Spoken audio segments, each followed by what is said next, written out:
e a sobrevivência de todas as outras espécies que conosco vivem neste planeta.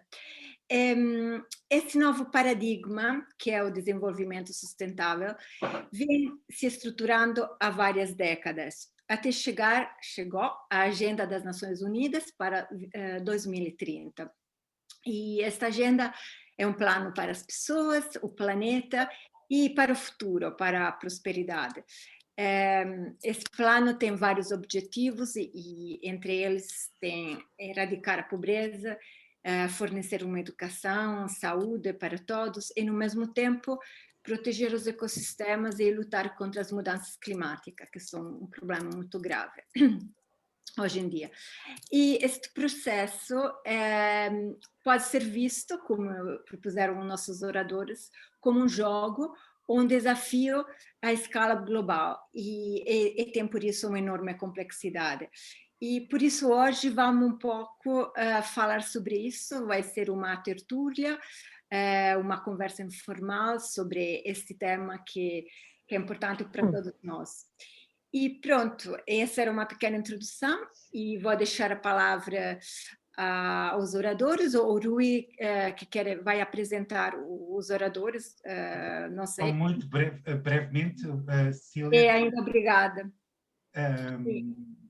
dizer também, agradecer mais uma vez aos oradores que temos hoje presentes, a ideia partiu deles, o que eu agradeço, obviamente a Tégina fica muito contente, e, aliás, está sempre aberta a receber novas propostas, novas ideias, por isso se quiserem ter alguma ideia podem falar connosco, nós somos muito flexíveis também, teremos todo o gosto em albergar estes eventos e outros possam decorrer no âmbito desta linha, até porque o ambiente é muito transdisciplinar e toca vários aspectos.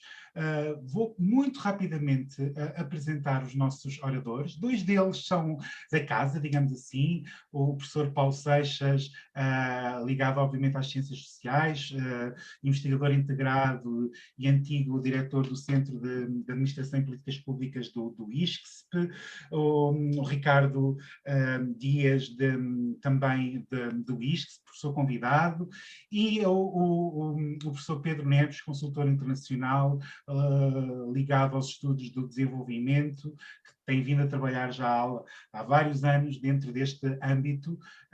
Sejam muito bem-vindos e muito obrigado, e passo-vos a palavra, talvez vocês possam apresentar um pouco melhor, e o palco é vosso. Disponham. Ok, obrigado. Vou começar eu. É de partida aqui desta tertúlia. Vou aqui compartilhar tela só porque fiz aqui uma brincadeira para ter como fundo. Antes de mais, obrigado aqui ao Rui e à Cília por nos acolherem na linha de ambiente e narrativas antropocénicas. Acho que é uma linha interessante para nós fazermos coisas novas e discutirmos coisas novas, e é para isso que aqui estamos. Queria dizer-vos também a todos que a ideia é a de uma tertúlia, não é a ideia de palestras, não é a ideia, enfim, muito académica de estarmos aqui a falar muito tempo, não é? A ideia é fazermos uma primeira ronda, aqui pelos meus colegas, não é? Sim. A ideia é fazermos aqui uma primeira ronda com os meus colegas, o Ricardo e o Pedro, e depois abrirmos a perguntas e a intervenções e depois fazermos uma segunda ronda, ok? Também queria dizer-vos que esta é uma proposta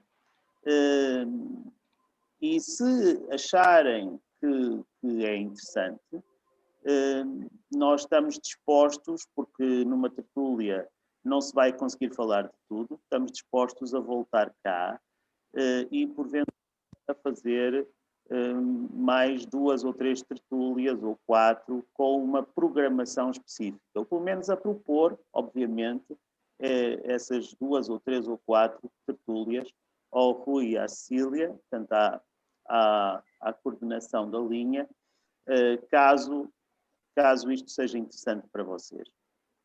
Bom, digamos de uma forma simples, a primeira ronda é, afinal, os ODS podem ser entendidos como um jogo. O que é um jogo? É um ato de diversão, é uma brincadeira de crianças. Devemos, de facto, por exemplo, ser crianças e jogar o jogo do desenvolvimento sustentável. É necessário que nós, como adultos, brinquemos verdadeiramente, brinquemos a sério, para que consigamos ter um futuro melhor? É uma pergunta. Mas um jogo também tem a ver com perdedores e vencedores, ou vencedores e vencedores. Um win-win game, não é? Quer dizer, o jogo também tem a ver com as teorias dos jogos, com jogos de soma nula e jogos de soma positiva. Conseguimos fazer um jogo de soma positiva, um jogo em que todos podem ser ganhadores? E como podemos fazer isto? Não é? Essa é a outra questão. E o jogo não é exatamente idealizarmos o futuro, porque quando as crianças brincam, aos cowboys, aos índios, aos cowboys, ou aos médicos, ou a professores, de facto as crianças brincam com o futuro, não é? E brincar com os ODS não é brincar com o futuro? E será que as nossas escolas nos ajudam e as nossas universidades nos estão a ajudar a brincar com o futuro? Brincar no bom sentido, planear em conjunto o futuro, não é? Jogar com o futuro, apostar no futuro, ou seja, criar profecias que se autorrealizem, não é? Conjurar para que o universo positivamente nos ajude a construir um futuro. Eu acho que a ideia de jogo inclui tudo isto, não é? E provavelmente mais coisas. Portanto, a primeira ronda, e passo já a palavra, é exatamente isso. Porque o jogo dos ODS, afinal, é o jogo dos ODS. E vou passar primeiro aqui para o Ricardo, e vou sair do compartilhamento, porque o Ricardo vai partilhar também tela convosco. É isso mesmo, é isso mesmo. Vamos aqui fazer este jogo também, não é? Saltar de uma apresentação para outra. Então, deixa-me só aqui partilhar. Está bem.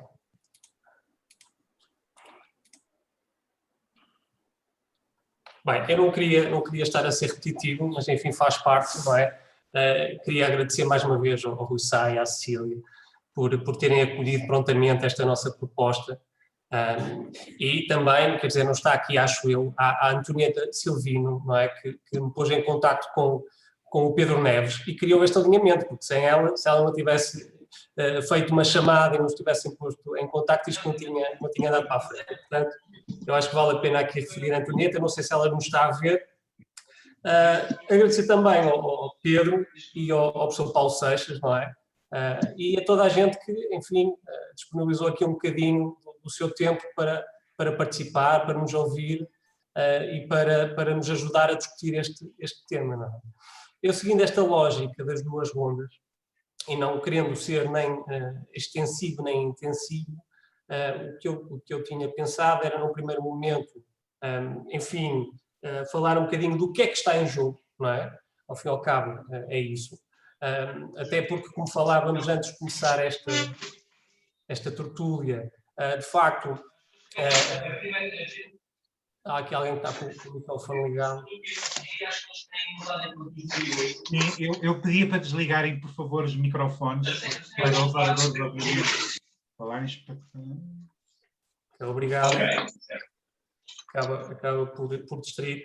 Mas, como eu estava a dizer, a ideia de discutir um pouco o que é que está em jogo parece-me importante, desde logo porque nós não sabemos exatamente quem é que são as pessoas que estão nesta tertúlia e, enfim, até que ponto é que estão dentro deste tema.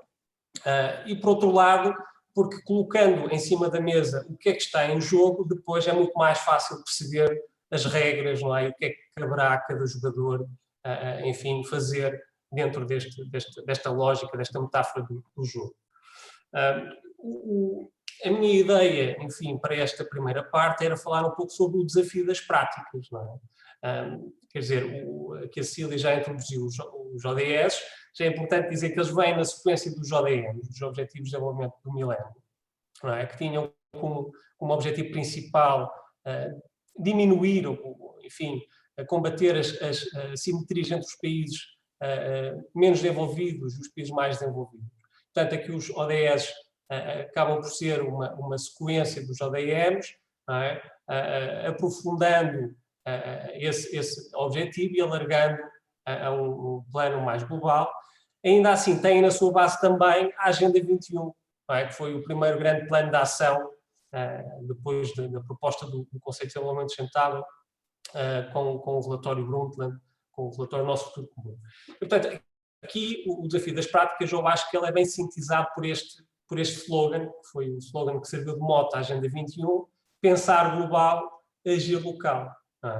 A ideia do desenvolvimento sustentável, enfim, é uma ideia que nos apresenta desde logo um dilema, que é, por um lado, nos diz que é necessário termos uma preocupação com o meio ambiente, e, por outro lado, diz-nos que é preciso também continuar este caminho do desenvolvimento, porque, de facto, nem todos os territórios, nem todas as regiões, nem todos os países estão no mesmo nível e, portanto, colocam-se questões de justiça e de equidade, quer intergeracional.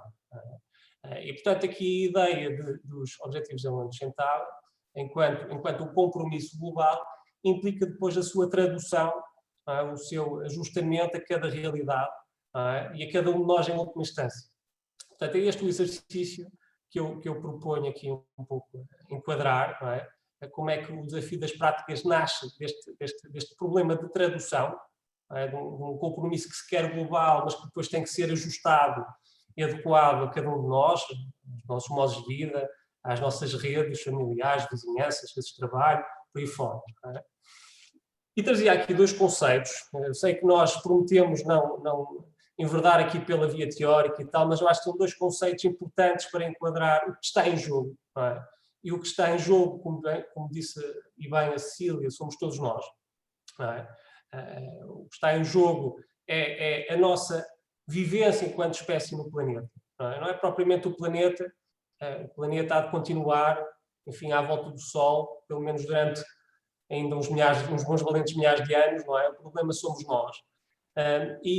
Enfim, o que a comunidade académica tem alertado é que, de facto, há um conjunto de limites planetários, não é? Que, ultrapassados, põem em causa o espaço operacional seguro do nosso planeta, ou seja, o planeta como o conhecemos. Não é? Esse espaço operacional seguro é referente ao Holoceno, portanto, esta época geológica da Terra, que dura há cerca de 12 mil anos, não é? Que foi muito específica em termos de estabilidade biogeoquímica e climática e que permitiu a revolução agrícola e todo o desenvolvimento que se sucedeu, não é? E, portanto, hoje estamos já a discutir a entrada numa nova era, a era do Antropoceno. Não é? E a era do Antropoceno propõe justamente que os humanos, não é? As atividades humanas, são a principal causa, o principal agente geomórfico, o principal agente de mudança no planeta. E, portanto, esta discussão veio das ciências da Terra e tal, mas nós rapidamente também o incluímos nas ciências sociais. E, ultimamente, temos utilizado uma distinção entre o bom e o mau antropoceno. O Pedro aqui referiu o antropoceno do bem, que também me parece interessante. A ideia do mau antropoceno é este reconhecimento que a atividade humana, uma escala planetária, coloque-nos desafios sem precedentes e que nos coloque em risco enquanto espécie, enquanto que o bom antropoceno nos diz que esse reconhecimento possibilita um processo de reflexividade e possibilita-nos transformar e evitar esses cenários mais catastróficos. E, portanto, os Objetivos de Desenvolvimento Sustentável surgem justamente como uma política pública global, aquilo que alguém chamou a primeira política pública global do antropoceno. Estou aqui a referir ao professor Paulo Seixas, mas que escreveu um texto em 2014 propondo justamente isso. E, enquanto política pública, podemos aqui identificar 4 níveis. Eu vou aqui roubar a ideia do Pedro, abrindo aqui também para ele. 5 pilares, não é? 5 pilares fundamentais da sustentabilidade: pessoas, prosperidade, paz, parcerias e planeta. 17 objetivos, enfim, eu estou aqui, não os vou referir individualmente, mas que estão associados a cada um destes pilares. 169 metas associadas e 244 indicadores. E, portanto, é a partir desses indicadores que nós temos procurado monitorizar enfim, o caminho que vamos fazendo em direção a estes objetivos. E as Nações Unidas têm enfim, os Estados-membros das Nações Unidas têm apresentado os seus Voluntary National Reviews, basicamente dando conta da sua evolução em cada uma destas metas e indicadores, e o Pedro depois provavelmente falará disto melhor do que eu. As cidades começaram a perceber que valeria a pena também criarem estes relatórios ao nível local, fazendo a monitorização ou localização dos ODS.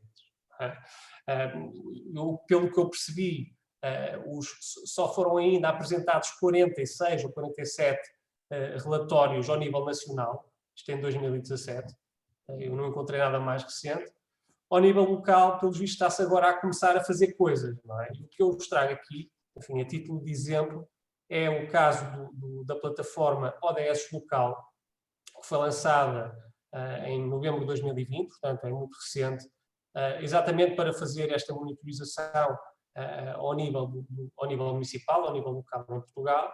E esta plataforma, por um lado, tem como objetivo monitorizar os dados nacionais, os dados municipais, portanto os indicadores, mas, por outro lado, traz-nos aqui também o desafio das práticas, ou o desafio das boas práticas, que é o mapeamento do que é que está a ser feito pelos outros jogadores. Neste caso, pela sociedade civil, não é? Englobando também as empresas e também pelo poder político ao nível dos municípios.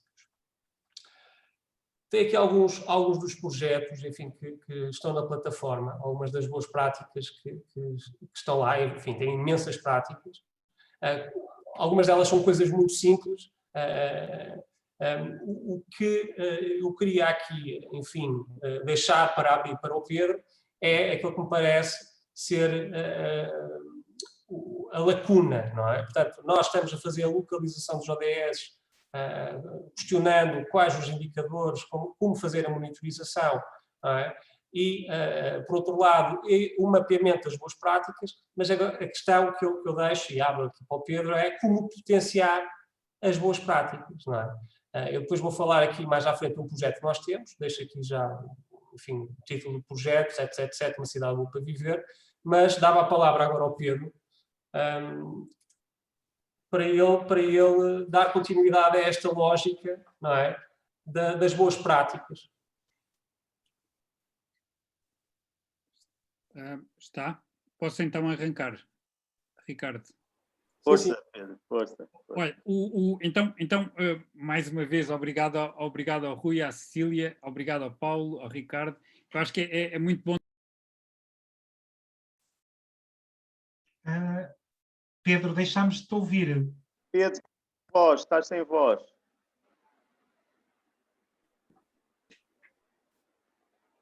Ok, já está. Ok. Peço desculpa.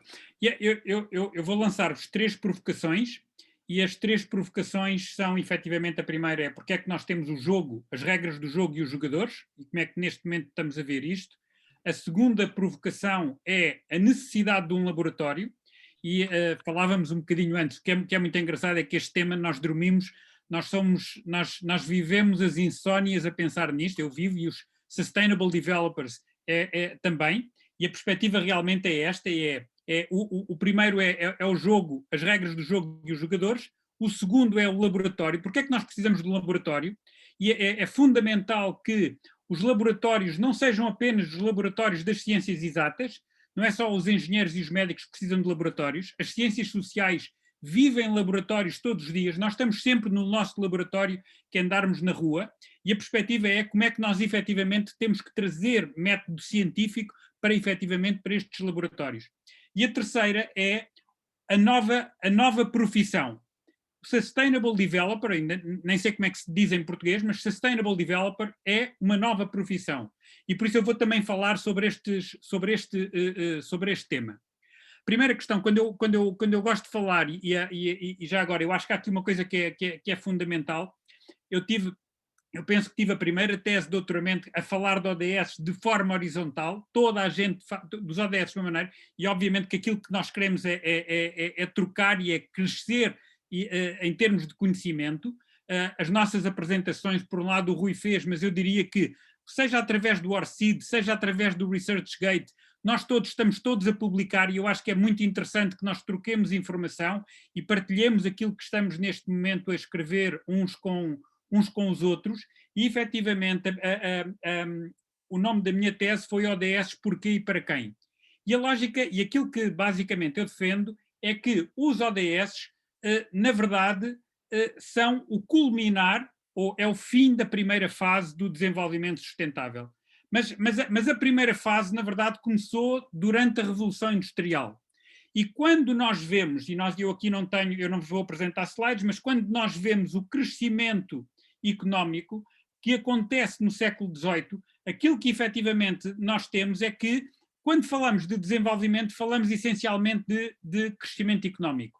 O Adam Smith faz-nos a todos pensar que crescimento económico, que a motivação do talhante e do padeiro vai estar na origem do crescimento económico. Essa parte vai ser fundamental e vai ser só a primeira dimensão. Desenvolvimento, primeira dimensão, crescimento económico.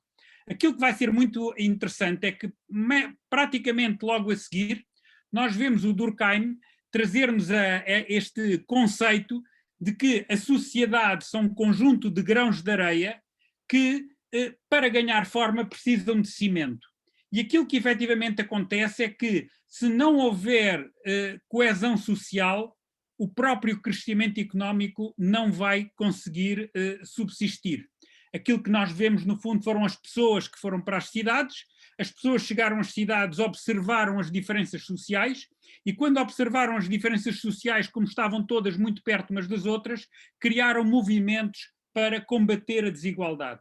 E dentro dessa perspectiva, o desenvolvimento passou a ter que integrar a segunda dimensão, a dimensão social, a dimensão associada à coesão social. Mais ou menos na mesma altura, John Muir, um escocês, vai para os Estados Unidos e diz uma frase muito engraçada: qualquer um consegue abater as árvores, elas não fogem. E logo a seguir ele arranca com o Parque de Yosemite. E quando nós vemos toda a lógica de Yosemite, aquilo que nós percebemos é que, efetivamente, não é só crescer economicamente, não é só preservar a coesão social, é efetivamente proteger a natureza. E por isso, quando nós pensamos nas três dimensões, na dimensão económica, na dimensão social e na dimensão ambiental, nós podemos andar 200 anos para trás facilmente. O que é que vai ser diferente? Aquilo que vai acontecer no século XX, em meados do século XX, e Polanyi com o Labour, Land and Money, vem-nos trazer pela primeira vez essa integração, e efetivamente é trazer estas três dimensões e trabalhar as três dimensões em paralelo. E é isso que vai acontecer em 1972, vamos fazer 50 anos que isto aconteceu em Estocolmo, a primeira reunião das Nações Unidas onde estas dimensões foram, e depois em 1987, Brundtland vai efetivamente formalizar o conceito do desenvolvimento sustentável. Depois vamos ter o Rio em 1992, o Rio+10, que aconteceu em Joanesburgo, mas que foi considerado o Rio +10 e depois novamente em 2012 o Rio +20. Tudo isso foram fases de crescimento do desenvolvimento sustentável. E chegamos a 2015. E quando chegamos a 2015 temos o conceito de desenvolvimento sustentável formado. E este conceito de desenvolvimento sustentável é o novo jogo. E esta é a parte que é efetivamente nós termos um jogo onde nós deixamos de fazer uma escolha entre crescimento económico e ou coesão social ou proteção do planeta, para termos um jogo onde o O é substituído por um I. E esta é a questão fundamental. Nós passamos a dizer que pessoas, planeta e prosperidade são indivisíveis. E dentro dessa perspectiva, passamos a fazer equações, passamos a escrever equações de desenvolvimento onde as 3 dimensões estão em paralelo. E esta é a primeira grande mudança, é a primeira grande alteração. O que é que isto significa? Significa que nós chegamos a 2015 e nós dizemos, ok, é muito interessante, nós gostamos do conceito e agora como é que vamos implementar? Compreender desenvolvimento sustentável é fácil. Toda a dificuldade está na implementação. E então, se nós temos um novo jogo, que é o desenvolvimento sustentável, nós precisamos de novas regras. E as novas regras, como há bocado o Ricardo mostrava, as novas regras aparecem com o objetivo 16, por isso os primeiros 15 objetivos, e se vocês puderem ir descarregando da vossa coisa e puserem pôr no desktop para nós fazermos esta conversa, era bom que vocês pusessem no desktop os 17 objetivos, que é para podermos começar a falar da nova linguagem. Aquilo que nós temos neste momento é uma nova linguagem, é um novo abecedário, é uma nova forma de falar de desenvolvimento, que se aplica em Portugal, que se aplica no Zaire, que se aplica na Rússia, na China, no Japão, em todo lado nós estamos a falar da mesma forma. E essa questão vai ser fundamental. Então o que é que nós precisamos? Nós, para atingir os primeiros 15 objetivos, nós precisamos de paz. Paz é fundamental para o desenvolvimento. Nós precisamos de justiça. Se as regras, se as instituições fortes, para as instituições fortes, para as regras do jogo, como diz Douglas North, elas efetivamente funcionarem, nós precisamos que as regras, e as regras do jogo, na lógica do Douglas North, são a cultura, são as leis e depois são os mecanismos de verificação e de implementação. Ou seja, nós andamos a 120 na autoestrada porque se ultrapassarmos os 120 nós vamos ter uma multa. E esta cultura de que as regras têm que ser aplicadas e verificadas vai fazer com que efetivamente as regras do jogo. E há aqui uma questão muito importante que na lógica das regras do jogo, que é nós fazermos uma separação entre as instituições, as regras do jogo, e as organizações que vão ser os jogadores. Então, se nós temos os primeiros 15 e vamos ter efetivamente as regras do jogo com o 16, o último vai ser os jogadores. E então quem é que vão ser os jogadores? E os jogadores somos todos nós. E os jogadores somos nós, sociedade civil, somos nós, família de 7 bilhões de habitantes hoje no planeta, mas que vamos ser 9 bilhões, não é? Os 7 bilhões hoje estão repartidos em 4 na Ásia, 1 na Europa, 1 na África e 1 nas 2 Américas, mas em 2050 o 7 passa para 9, a Ásia passa a ter mais 1, a nossa família de 7 passa para 8 e a África passa de 1 para 2 e a família passa para 9. Mas em 2100 a África passa de 4 para 9. Perdão, a África passa de 2 para 4. E nessa altura nós vamos ter uma família de 11. E por isso aquilo que nós efetivamente temos é um desafio de uma família de 11 bilhões e nós neste momento percebemos que efetivamente os novos membros da família que estão a chegar nas zonas mais pobres do planeta. E por isso nós temos aqui um desafio enorme. Temos outro desafio muito interessante, que é pela primeira vez, hoje, nós temos excesso de liquidez. Ou seja, o nosso desenvolvimento já não é parado pela escassez de recursos financeiros. Nós temos excesso de recursos financeiros. Nós somos uma casa com 7 pessoas, nós somos uma família de 7, e nesta família de 7 temos muito dinheiro, mas a maior parte da nossa família vive mal. E nós temos a casa completamente suja. E por isso aquilo que nós hoje temos é um jogo onde efetivamente nós temos que limpar a casa e nós temos que distribuir melhor tudo aquilo que nós estamos a fazer. e esta vai ser a parte muito interessante. O que é que nós ainda vamos ter no jogo e o que é que o jogo neste momento efetivamente nos está a trazer? Primeira grande questão, a frase-chave do jogo em 2015, não deixar ninguém para trás. Nós hoje ouvimos tanta gente a dizer não deixar ninguém para trás que nos esquecemos de onde é que está a origem. E esta provavelmente é, quando nós fazemos equações, e eu estou a falar de equações qualitativas, não estou a falar de equações quantitativas, quando nós falamos de equações qualitativas, a parte mais difícil de desenhar mesmo um sistema de equações vai ser efetivamente nós termos uma equação ou um sistema onde não deixamos ninguém para trás. Esta é uma questão fundamental. A outra questão é nós neste momento percebermos que, como o Paulo dizia, os ODS é uma agenda de políticas públicas à escala global. Mas esta agenda de políticas públicas à escala global, para ser implementada, precisa da ajuda, primeiro, da administração local. E neste momento é uma coisa muito engraçada, que é o Palácio das Nações passou também a ser o Palácio das Cidades. Neste momento nós fazemos o Forum of Mayors em Genebra e trazemos muitos autarcas para dentro, porque é impossível chegar e atingir os ODS desta forma. Por outro lado, o investimento que está associado aos ODS representa 3,9 trilhões de dólares por ano. E o setor público só consegue investir 1,4 trilhões. Isso significa que nós temos 2,5 trilhões por ano de financial gap.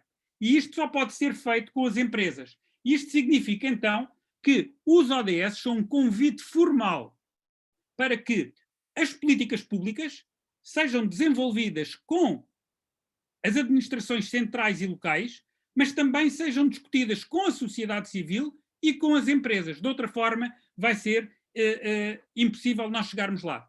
Aquilo que também é muito importante é nós, de alguma forma, percebermos que este jogo todo associado aos ODS traduz-se, muitas vezes, de formas diferentes. Como o Ricardo dizia, os 5 P's são o primeiro nível. E o primeiro nível, efetivamente, são pessoas, planeta e prosperidade.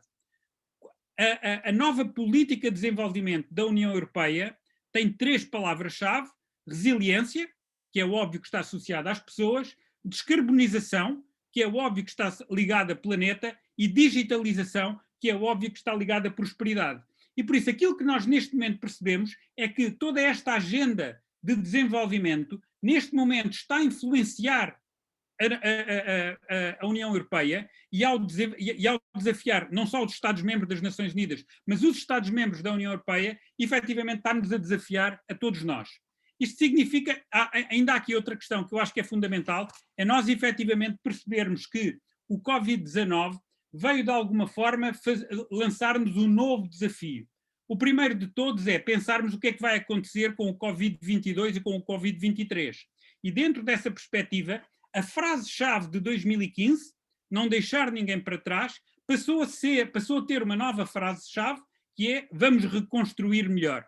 E esta lógica de reconstruir melhor, ou seja, estarmos preparados para o Covid-23 e por aí fora, obriga-nos efetivamente hoje a olhar para o desenvolvimento através destes 3 P's iniciais, o jogo, e depois a trazermos efetivamente, a compreendermos que nós precisamos de escrever regras novas, e esta é uma coisa muito engraçada, ou seja, nós temos um jogo, mas este jogo precisa de regras novas e nós estamos todos a fazer regras novas e nós precisamos de novos jogadores.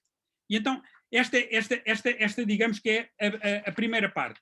A segunda parte, efetivamente, é porque um laboratório? Porque, efetivamente, aquilo que nós, neste momento, compreendemos é que, mais uma vez, o próprio Douglas North insiste muito que toda a Revolução Industrial não teria tido o sucesso que teve se em cima da inovação tecnológica não houvesse a inovação institucional ligada à própria Revolução Industrial. Ou seja, nós vamos ter que ter uma economia digital, uma economia física associada a uma economia digital, mas nós vamos ter que compreender que em cima da tecnologia, a forma como nós nos vamos relacionar como as pessoas, as empresas, a sociedade civil, a administração central, a administração local se vai relacionar é completamente nova.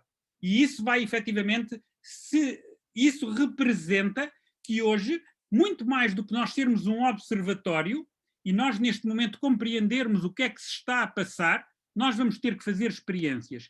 E dentro dessa perspectiva, ser um observatório ODS não chega, nós precisamos efetivamente de ter um laboratório. E a lógica basicamente vai significar o quê? E agora numa escala local. O que é que vai ser Lisboa em 2030? O que é que vai ser Cascais em 2030? O que é que vai ser Almada em 2030? O que é que vai ser Mértola em 2030? E aquilo que é muito interessante é que nós não conseguimos hoje ver isso escrito por ninguém. E essa parte é o maior desafio. Como é que nós queremos ter objetivos para 2030 e nós temos uma agenda para 2030 e a visão de 2030 ainda não está materializada? E esse é o primeiro desafio.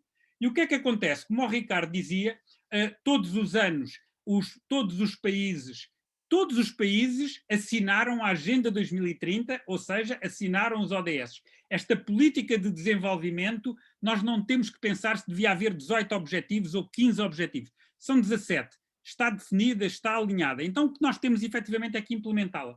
E aquilo que é muito engraçado é que o Mayor de Nova Iorque, o Presidente da Câmara de Nova Iorque, vê todos os anos os países a chegarem a Nova Iorque para apresentarem os seus relatórios de implementação dos ODS, o VNR, o Voluntary National Review, e diz porque é que nós, Nova Iorque, não vamos fazer a mesma coisa, não para para o país, mas para a cidade de Nova Iorque. E a partir daí aparece o conceito do VLR, do Voluntary Local Review. O Mayor de Los Angeles diz nós temos que fazer a mesma coisa, e a partir daí ele vem trazer uma noção muito curiosa, que é as metas que se aplicam aos ODS para os países não são exatamente as mesmas que se aplicam para as cidades. Ou seja, quando nós temos uma visão para 2030 à escala local, nós temos que ter a possibilidade de adaptar as metas à escala local. E isso vem, basicamente, dar flexibilidade à forma como nós vamos localizar os ODS. Mas mais importante, ele vai dizer, nós temos que adaptar as metas, mas nós vamos ter que definir os indicadores para efetivamente atingirmos as metas. Ou seja, se nós considerarmos que o objetivo para 2030 é ir de Lisboa para o Porto, as metas vão ser chegar a Santarém, chegar a Leiria, e os indicadores vão ser, quando nós chegamos a Santarém ou a Leiria, o que é que nós vamos ver que o carro tem? Tem os pneus cheios? Temos combustível para chegar à próxima estação? O que é que nós vamos ter? E dentro desta perspectiva, nós compreendemos que estamos a falar de implementar. É efetivamente importante, 1, erradicar a pobreza, é o primeiro objetivo. 2, proteger o planeta. E isto vai ser feito com recursos, capital humano que tem que ser transformado, e aí nós vamos efetivamente ter a necessidade de sustainable developers, ou seja, neste momento há uma nova profissão que neste momento nós temos efetivamente dentro da academia aqui a criar, rapidamente para responder àquilo que estamos a procurar, mas mais importante, efetivamente, nós temos é que efetivamente começar a pôr isto em prática. E dentro dessa perspectiva, aquilo que efetivamente vai significar é que nós hoje estamos a exigir às pessoas que elas pensem de uma forma diferente. E esse é o primeiro grande desafio do Sustainable Developer. É que, como vocês, basta nós olharmos para aqui, não basta nós olharmos para este ecrã e nós rapidamente associamos o 2 à agricultura e, numa linguagem da Universidade de Lisboa, ao ISA, associamos a saúde e o bem-estar à medicina e por aí fora. Aquilo que neste momento nós percebemos é que nós estamos a falar de erradicação da pobreza, uma questão social, nós estamos a falar de prosperidade económica, mas nós ao mesmo tempo também estamos a falar de proteção da natureza. E isto significa que nós temos as ciências naturais que têm que estar misturadas com as ciências sociais e com as ciências económicas. Isto significa que nós temos que trazer políticas públicas para dentro do técnico, e isto significa que nós temos que trazer toda a cultura de criação de emprego, proteção do ambiente para as ciências sociais, ou acelerar e efetivamente fazermos com que todas estas... E isto agora vai significar o quê? Vai significar que, por um lado, nós vamos ter os ODS a aparecerem cada vez mais dentro das teses de doutoramento e de mestrado, mas nós vamos precisar que efetivamente os ODS comecem a aparecer como parte integrante das disciplinas e vamos precisar provavelmente de começar a ter disciplinas e começar a ter cursos que vão responder a esta necessidade não de juntar especialistas em medicina ou em agricultura ou em educação ou em infraestruturas à volta da mesma mesa, mas começarmos a ter pessoas que são capazes de falar de desenvolvimento e, quando falam de desenvolvimento, integrarem estas várias dimensões. E então aqui vamos ter o Sustainable Developer. Estas são as 3 questões que eu queria pôr como ponto de partida e vamos para a frente. Obrigado, Pedro.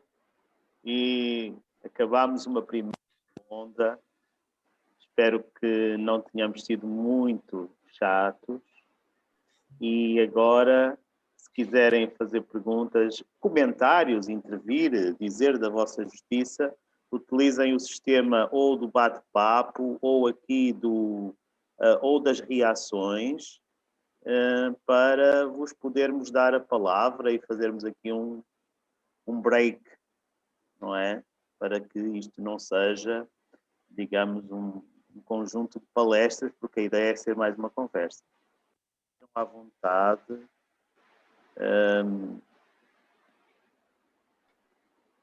Ainda não vejo aqui. Perguntem o que quiserem. A ideia era... Catarina Severino levantou a mão. Então, Catarina, força. Diga. Olá, boa tarde a todos e a todas. Olá, Catarina. Novamente, parabéns pela iniciativa. Vem mesmo a calhar, porque é mesmo sobre isto que estamos a falar agora nas aulas, e então foi mesmo excepcional o timing. Eu tenho uma questão que vem um bocadinho no seguimento do que o Dr. Pedro Neves disse sobre a criação... Deixem-me só intervir só por uma coisa. Sim. É que ali o Ricardo inaugurou uma coisa muito má em tertúlias, que foi chamar professor a alguém, e agora a Catarina está a fazer a mesma coisa, e é melhor aqui a gente nas tertúlias, ou bem que nos tratamos todos por... ou então acaba por não ser uma tertúlia. É só isso, é só... Pronto, isto é uma tertúlia e, portanto, aqui na tertúlia somos todos Paulo, Pedro, Rui, Ricardo, Catarina, porque senão vamos dar cabo do sistema todo de tertúlias. Está bem, Catarina? Ok, de acordo. Então, como estava a dizer, o Pedro falou na criação de indicadores específicos, não é? E concretos, em relação realmente ao desenvolvimento. E a minha pergunta é... como é que nós podemos, em termos de academia, mas também do pessoal mais técnico, que lida com a cooperação, que lida com os projetos específicos, ligar a existência de categorias como países desenvolvidos e países em desenvolvimento a estes indicadores? Porque se nós olharmos, por exemplo, para o relatório da OCDE, sobre os países que estão em desenvolvimento, vamos dizer assim, são agregados todo um conjunto de países e nunca é explicado, nem é possível encontrar qual é que é o conceito específico a que os podemos reportar. São simplesmente tidos como em desenvolvimento quase à partida, não é? Como é que poderíamos resolver esta questão ou tentar mitigá-la um pouco para nos podermos realmente reportar aos indicadores de desenvolvimento humano que já existem e que fariam muito mais sentido nestas categorias, parece-me. Pronto, é este o comentário. Obrigado, Pedro. Catarina. Obrigado, Pedro, deixa-me só ver se há mais alguém, porque podemos juntar e darmos um bocadinho mais de chão, como dizem os ingleses, não é? Queria, se não houver mais alguém, fazer um pequeno comentário, claro, perguntar uma coisinha. Pronto, eu gostei muito do que o Pedro acabou de dizer sobre essa nova linguagem que é compartilhada no mundo inteiro. Assim, abriu o meu coração. Essa nova linguagem sobre os vários temas que agora estão juntos, pessoas, natureza, economia, pronto. Mas na realidade, o que ouvimos todos os dias é uma linguagem completamente diferente. O que os mídias passam, o que os jornais, também agora nessa altura do Covid, que todos agora querem abrir outra vez, para quê? Para uma economia, para que volte uma economia. Ninguém se pergunta se esse tipo, por exemplo, de turismo será o turismo sustentável. Quer dizer, alguém pergunta, sabemos, mas em geral, na opinião pública e nos mídias, e sobretudo nos governos, não estão preocupados com o desenvolvimento sustentável. A palavra, com os planos de resiliência, que depois vamos ver, são todos com projetos antigos, com projetos que fazem parte do 1900. Ainda estamos no 1900. Quer dizer, então, essa linguagem maravilhosa que eu adorei, que o Pedro, de pensar num mundo global, todo de paz, felicidade, sustentabilidade, na realidade, não existe, quer dizer, vemos agora com esses planos, que até com o plano de resiliência e recuperação portuguesa, pronto, que não há nada disso. E também eu sou italiana, o plano que o governo italiano vai apresentar também tem muitas falhas nesse sentido. É por isso que estou a perguntar como é que se pode ultrapassar isso, como é que podemos ir em frente, e pronto, essa é uma perguntinha. Obrigado, Cecília. Eu Acho bem estas críticas. Rui, força. Pedro, eu gostei também particularmente quando utilizaste a expressão limpar a casa e desta ideia de que somos 7 bilhões e que obviamente há aqui uma redistribuição que não é igual da riqueza. E lançaste um desafio que eu achei interessante, que é colocar no seio da academia os ODS, particularmente nos conteúdos programáticos das disciplinas, e a minha dúvida é como é que, ou seja, a tua sugestão seria o quê? Como é que nós podemos operacionalizar isso?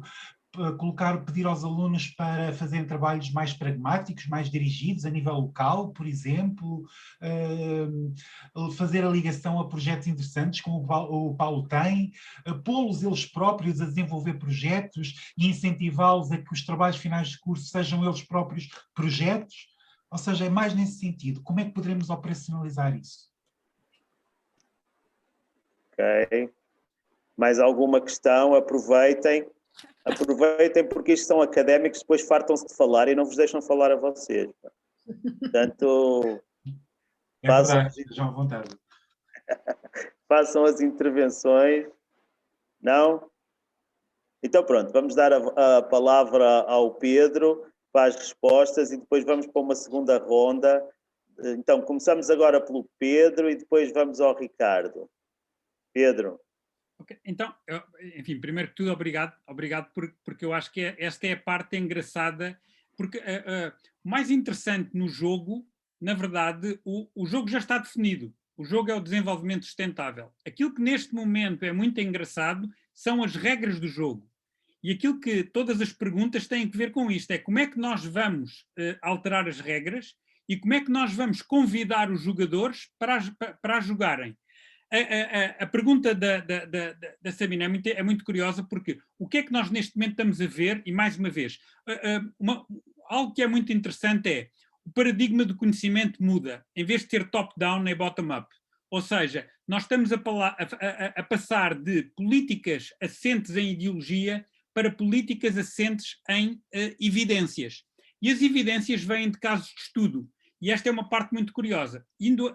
Relativamente aos indicadores. Eu estou a falar aqui, e enfim, depois obviamente tenho todo o interesse em partilhar e nós continuarmos e chegarmos ao laboratório. Mas a lógica é, por exemplo, o caso de Bristol, na minha opinião, mas pode ser o caso de Bristol, como pode ser o caso do País Basco, enfim, neste momento, efetivamente, utilizando a expressão do Adjun Chang, que eu gosto muito, que é, nós temos que criar ilhas de excelência, não é? Ele é sul-coreano. A Coreia do Sul, em 1960, tinha o nível de desenvolvimento do Ghana. neste momento, a Coreia do Sul tem o nível de desenvolvimento do Japão. E aquilo que ele efetivamente conseguiu fazer foi fazer o breakaway from path dependence, não é? Ou seja, ele sai da dependência do passado e conseguem alterar regras de jogo, e porque conseguem alterar regras de jogo, conseguem fazer o catching up. E a lógica que efetivamente é muito interessante é que este catching up não é a nível de todo o país, mas pode acontecer em setores diferentes e pode acontecer em cidades diferentes, em locais diferentes. Por exemplo, Sabine, o que é que acontece no caso de Bristol? No caso de Bristol, eles encaram como uma das principais patologias a pobreza infantil. E então eles identificam onde é que está a pobreza infantil e identificam que a pobreza infantil vai acontecer em determinadas zonas geográficas dentro da própria cidade. E veem que a pobreza infantil está ligada à segurança alimentar, por isso estamos a falar do objetivo 1, agora já estamos a falar do objetivo 2, mas a pobreza, o 1 e o 2, têm um impacto direto no 3, que é a saúde, e vão ter um impacto direto no 4, que é a educação. E então aquilo que neste momento eles começam a fazer é a fazer projetos, e agora tocando um bocadinho neste desafio do Rui, efetivamente é a criar projetos. E aquilo que eu acho que é muito interessante é os projetos transformam-se em organizações, as organizações podem se transformar em empresas, independentemente da forma como depois o lucro existe ou não existe e é ou não é distribuído, mas basicamente é um projeto, uma empresa, é uma forma de resolver um desafio com algum grau de complexidade, como seja o caso da pobreza infantil, e dentro dessa perspectiva, aquilo que eles de alguma forma vão é definir qual é o ESIS, como é que nós caracterizamos a pobreza infantil em Bristol em 2018, foi o primeiro ano. E depois eles começam a verificar que as políticas públicas que eles acabam por definir, e reparem, são políticas públicas aplicadas. O que é muito engraçado no caso de Bristol é que existe uma parceria entre a cidade de Bristol e a Universidade de Bristol, não é? Eu neste momento trabalho muito com o Alan MacLeod, que no fundo é o meu homólogo do lado de Bristol, e aquilo que eles efetivamente acabam por fazer é tocar neste aspecto. Mas depois eles ainda tocam numa outra questão, que é como é que neste momento nós estamos a ter, como é que nós estamos a fazer a reduzir o número de reclusos, nomeadamente o número de reincidências. E a perspectiva é como é que nós efetivamente podemos tratar, podemos identificar quem é que neste momento, quem são os reclusos hoje, e como é que nós os podemos capacitar para que efetivamente eles possam ser integrados. E eles, ao poderem ser integrados na sociedade, eles não só deixam de ser reincidentes, como passam a ser contribuintes. E dentro desta perspectiva, nós ligamos as pessoas à prosperidade. Aquilo que é muito interessante, eu diria que é efetivamente nós desmontarmos... Eu gosto de dizer que existem 3 níveis: o nível da política, o nível do programa de investimento e o nível do projeto transformacional. E aquilo que nós vemos é que existe um desfazamento muito grande entre a política, quando eu falar em política é sempre policy, não é? Nós não temos palavra em português para policy, mas no fundo é política policy. Mas a lógica efetivamente é que há um desfazamento muito grande entre policy e projetos transformacionais e mesmo programas de investimento. Aquilo que nós neste momento estamos a dizer é que estamos a achatar esta relação e estamos a fazer e a utilizar os ODS, e essa é a parte interessante, como a Cecília dizia, estamos a utilizar esta nova linguagem, não é? Que é uma linguagem universal, para efetivamente podermos identificar problemas, identificar patologias, mas não é só identificar patologias, pode ser identificar desejos. E é óbvio que 2030 eu diria que é quase uma ótica de curto prazo em termos de desenvolvimento, mas neste momento a cidade de Bristol, por exemplo, numa ótica de desejo, eles já anteciparam a neutralidade carbónica de 2050 para 2030. E a perspectiva passa a ser, então se eu neste momento quero ter um objetivo que é a neutralidade carbónica em 2030, e se eu neste momento eu tenho um conjunto de emissões que vêm essencialmente de transporte individual, então o que é que eu vou fazer em termos de política pública para efetivamente considerar e melhorar o transporte público e, dentro dessa perspectiva, fazer esta relação. Mas isto significa o quê? Que quando nós olhamos para o objetivo 13, alterações climáticas, ou quando nós olhamos para o objetivo 14 ou 15, vida no mar, vida na terra, nós de alguma forma estamos a pegar nestes indicadores, mas estamos a fazer com que estes indicadores se traduzam em políticas que estão ligadas ao 9, que é infraestruturas e inovação, mas estão ligadas, obviamente, também ao crescimento económico, através da economia verde. Aquilo que é muito interessante é nós, neste momento, transformarmos o policy, transformarmos a visão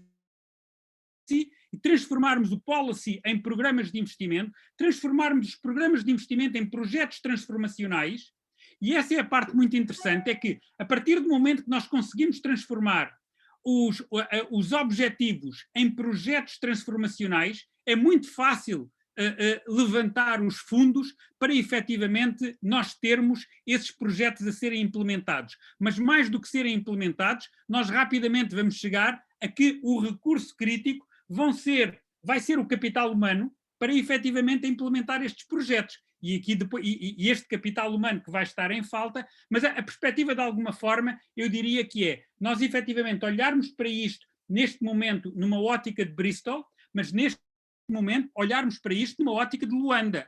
É uma coisa muito interessante. Eu neste momento também dou aulas na Escola Nacional de Administração e Políticas Públicas de Angola e foi muito interessante porque a certa altura nós estávamos a falar de parcerias, como é que podemos pôr parcerias e como é que podemos corrigir patologias urbanas.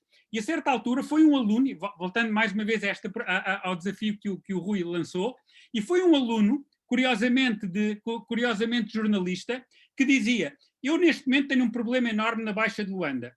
Na Baixa de Luanda eu tenho uma série de jovens que neste momento estão a fazer a gestão do parqueamento de uma forma completamente informal, mas eles acabam por estar na origem de muitos problemas de segurança.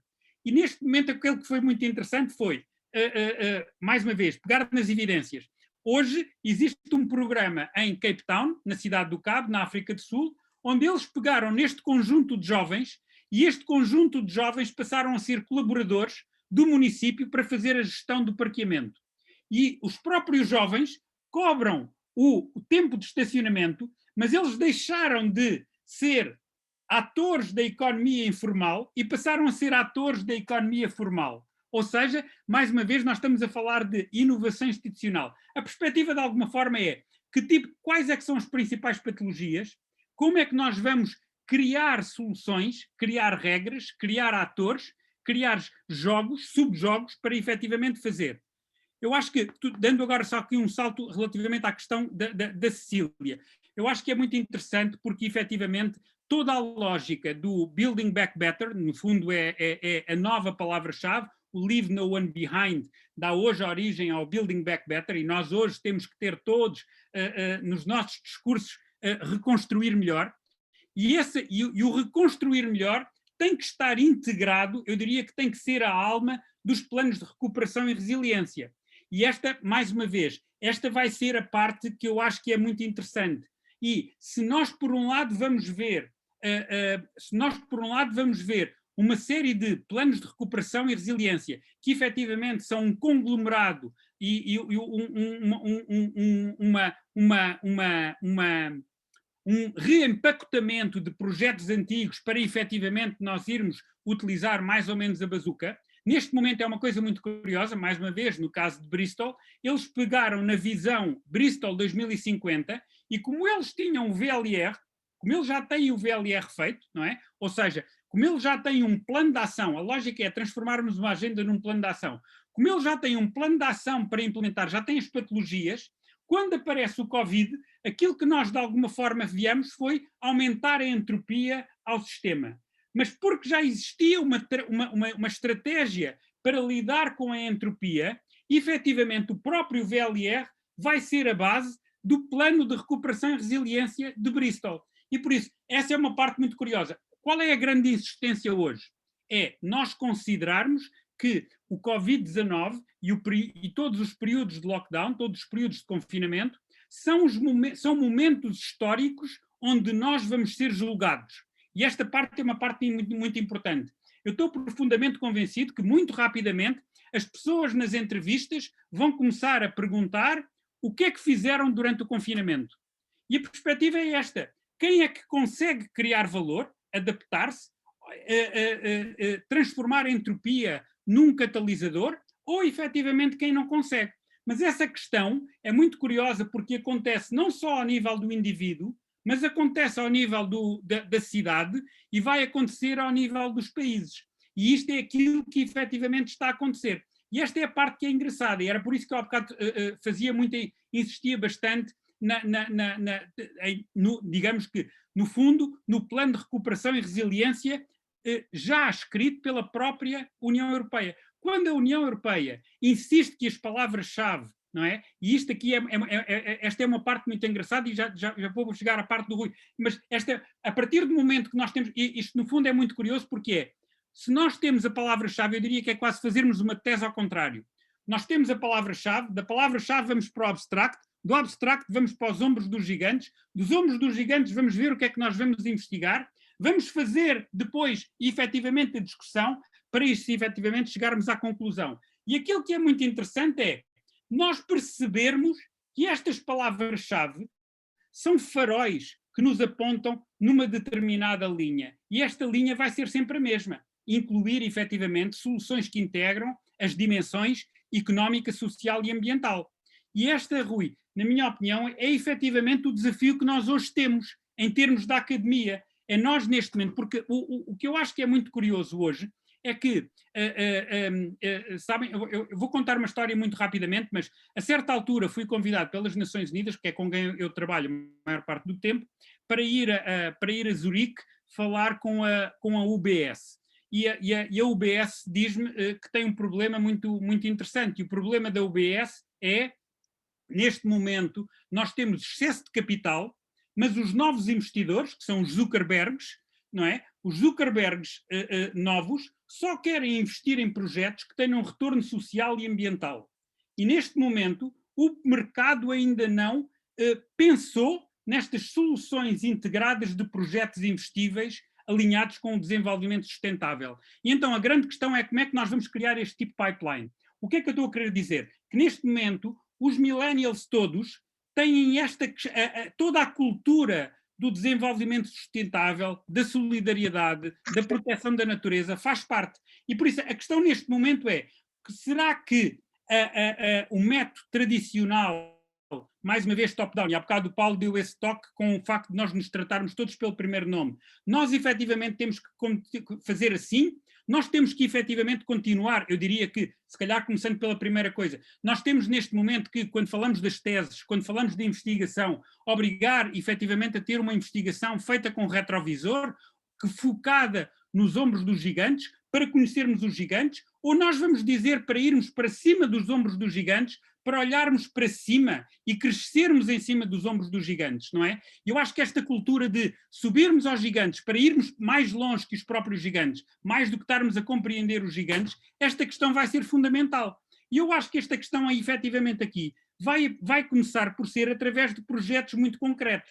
Eu acho que neste momento é uma coisa muito curiosa. Eu vou dar um exemplo de um projeto na Câmara de Cascais, que eu gosto muito e que eu tenho falado muitas vezes. Primeiro de uma conversa, a certa altura, a falar com a vereadora Joana Balsemão, ela dizia-me que Cascais, o objetivo de Cascais é o 11. E a certa altura nós falávamos da separação, da desigualdade que existe do território a norte da A5 e a sul da A5. E depois de falarmos disto, ela disse, não, o objetivo de Cascais é o 10. O que nós temos é que corrigir esta desigualdade. A partir do momento que nós compreendemos que nós temos que investir, trazer cultura, trazer animação, trazer qualidade de vida para São Domingos de Rana, a partir daí nós passamos a ter políticas de desenvolvimento urbanas completamente diferentes. Ou seja, a perspectiva não é só nós termos que ir para o Ghana, é nós de alguma forma, basta-nos ir a São Domingos de Rana para percebermos que nós temos que orientar isto de maneira diferente. E esta é a parte que eu acho que é muito interessante, é que quando nós falamos com os jovens, e se nós olharmos para os ODS e pensarmos que o 4, que é a educação, é a base, é a rampa de lançamento para o 8, que é crescimento económico e emprego decente, aquilo que nós temos que, no fundo, preparar-nos na academia é vermos como é que nós vamos melhorar a relação entre o 4 e o 8. Dito de outra forma, o que é que o 8 precisa? não é? E dentro desta perspectiva de como é que o 8 precisa, como é que os nossos clientes, alunos, o que é que eles querem ser, que ambições é que eles têm, o que é que o mercado precisa, o mercado, e dentro desta perspectiva, digamos que é um mundo melhor, efetivamente está neste momento a necessitar, é nós efetivamente deixá-los trabalhar muito mais numa ótica experimental, onde nós lhes dizemos, façam os vossos projetos, façam as vossas empresas, façam os vossos grupos, façam os vossos projetos transformacionais, vão para a rua, vivam o laboratório. Eu acho que esta perspectiva efetivamente é maravilhosa. Eu tenho neste momento feito isto eu criei uma disciplina, Cidades do Futuro, há 11 anos atrás, e neste momento tenho todos os alunos a entregarem projetos transformacionais para as cidades do futuro. Esse é o grande exercício que eles têm que fazer. E são coisas maravilhosas. Porque, e é uma coisa maravilhosa, é quando eles próprios, são os próprios grupos que têm que ir falar com as autarquias e têm que perceber com as autarquias que necessidades, como é que nós vamos fazer isto, não é? E é uma coisa muito engraçada. A primeira regra é, nós vamos melhorar a vida daqueles que vivem no município. E esta é a parte muito, muito interessante. Primeiro estão sempre as pessoas. Eu acho que isto é maravilhoso e realmente eu acho que há uma vontade muito grande e eu acho que realmente, Rui, voltando à questão, eu acho que realmente neste momento é uma oportunidade única. A academia ser o pivô, não é? Quando nós estamos na Organização Mundial de Saúde, em Genebra, eles têm o objetivo 3, que é saúde e bem-estar, no centro, é um sol, e depois à volta estão os outros 16. Como é que o 3 tem impacto nos outros 16 objetivos? Eu acho que aquilo que nós todos que gostamos da academia é realmente pensarmos como é que o 4, educação, tem um impacto em todos os outros 16. E isto é brutal. E isto é uma coisa muito interessante porque quando nós fazemos workshops com as cidades, e estou a trabalhar em várias cidades aqui e lá fora, normalmente o primeiro objetivo, o objetivo prioritário, é o objetivo 4. Ou seja, para nós chegarmos a 2030 e termos as cidades que desejamos em 2030, onde nós temos que atuar é na educação. Obrigado, Pedro. Eu quero passar, obviamente, ao Ricardo. E o Pedro deixou ali, até se parasse 3 minutos antes, o Ricardo sabe, era a dica certa para passar para o Ricardo quando o Pedro falou das cidades do futuro e tal.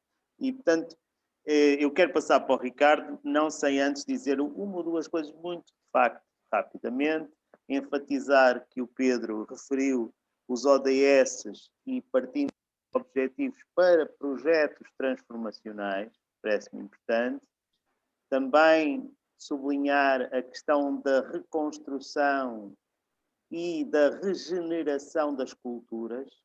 Cada vez mais falamos de reconstrução e de regeneração das culturas no sentido das pessoas e das cidades. E um outro aspecto que também liga diretamente aqui ao que o Ricardo nos vai falar, a questão do futuro e dos desafios, a necessidade de pensarmos o futuro. Eu queria dizer que esta tertúlia, que começou, espero não seja a única, mas começou ainda muito academicamente quanto a mim, eu gostaria que houvesse mais e que fossem, digamos, mais participadas e menos académicas. Portanto, faço aqui ao Rui, à Cecília, mas também a todos vós que aqui estão, que venham pelo menos a mais uma tertúlia e que nessa tertúlia seja mais participada em termos de desafios, que vocês tragam os vossos próprios desafios para a discussão e que possamos discutir o que é que vocês consideram que são os vossos planos transformacionais, porque é para isso também que aqui podemos estar numa verdadeira tertúlia.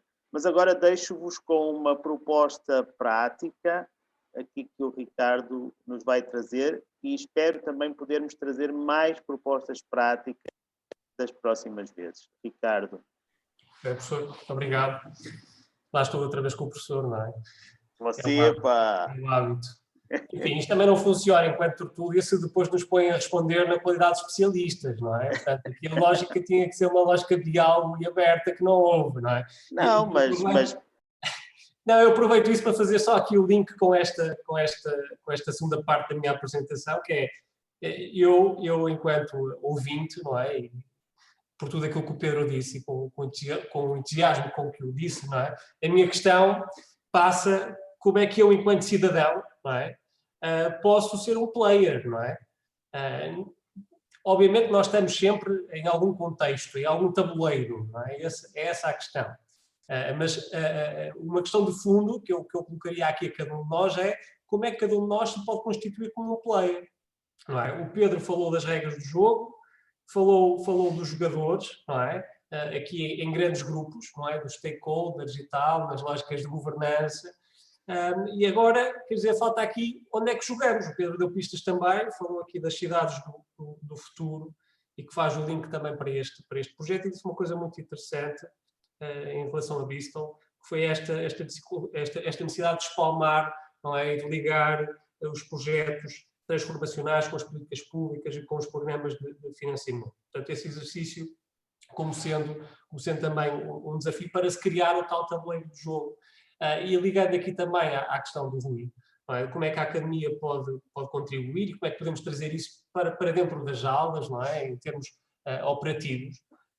Este projeto, o 777, nasceu um pouco disso, não é? Este projeto, eu acho que é de 2015, já não tenho bem a certeza de 2015, 2016, mas foi pela altura da implementação da saída do documento dos ODS, não é? Em que nós começamos com estas primeiras experiências, estas primeiras brincadeiras, que realmente se usam da cidade como um laboratório.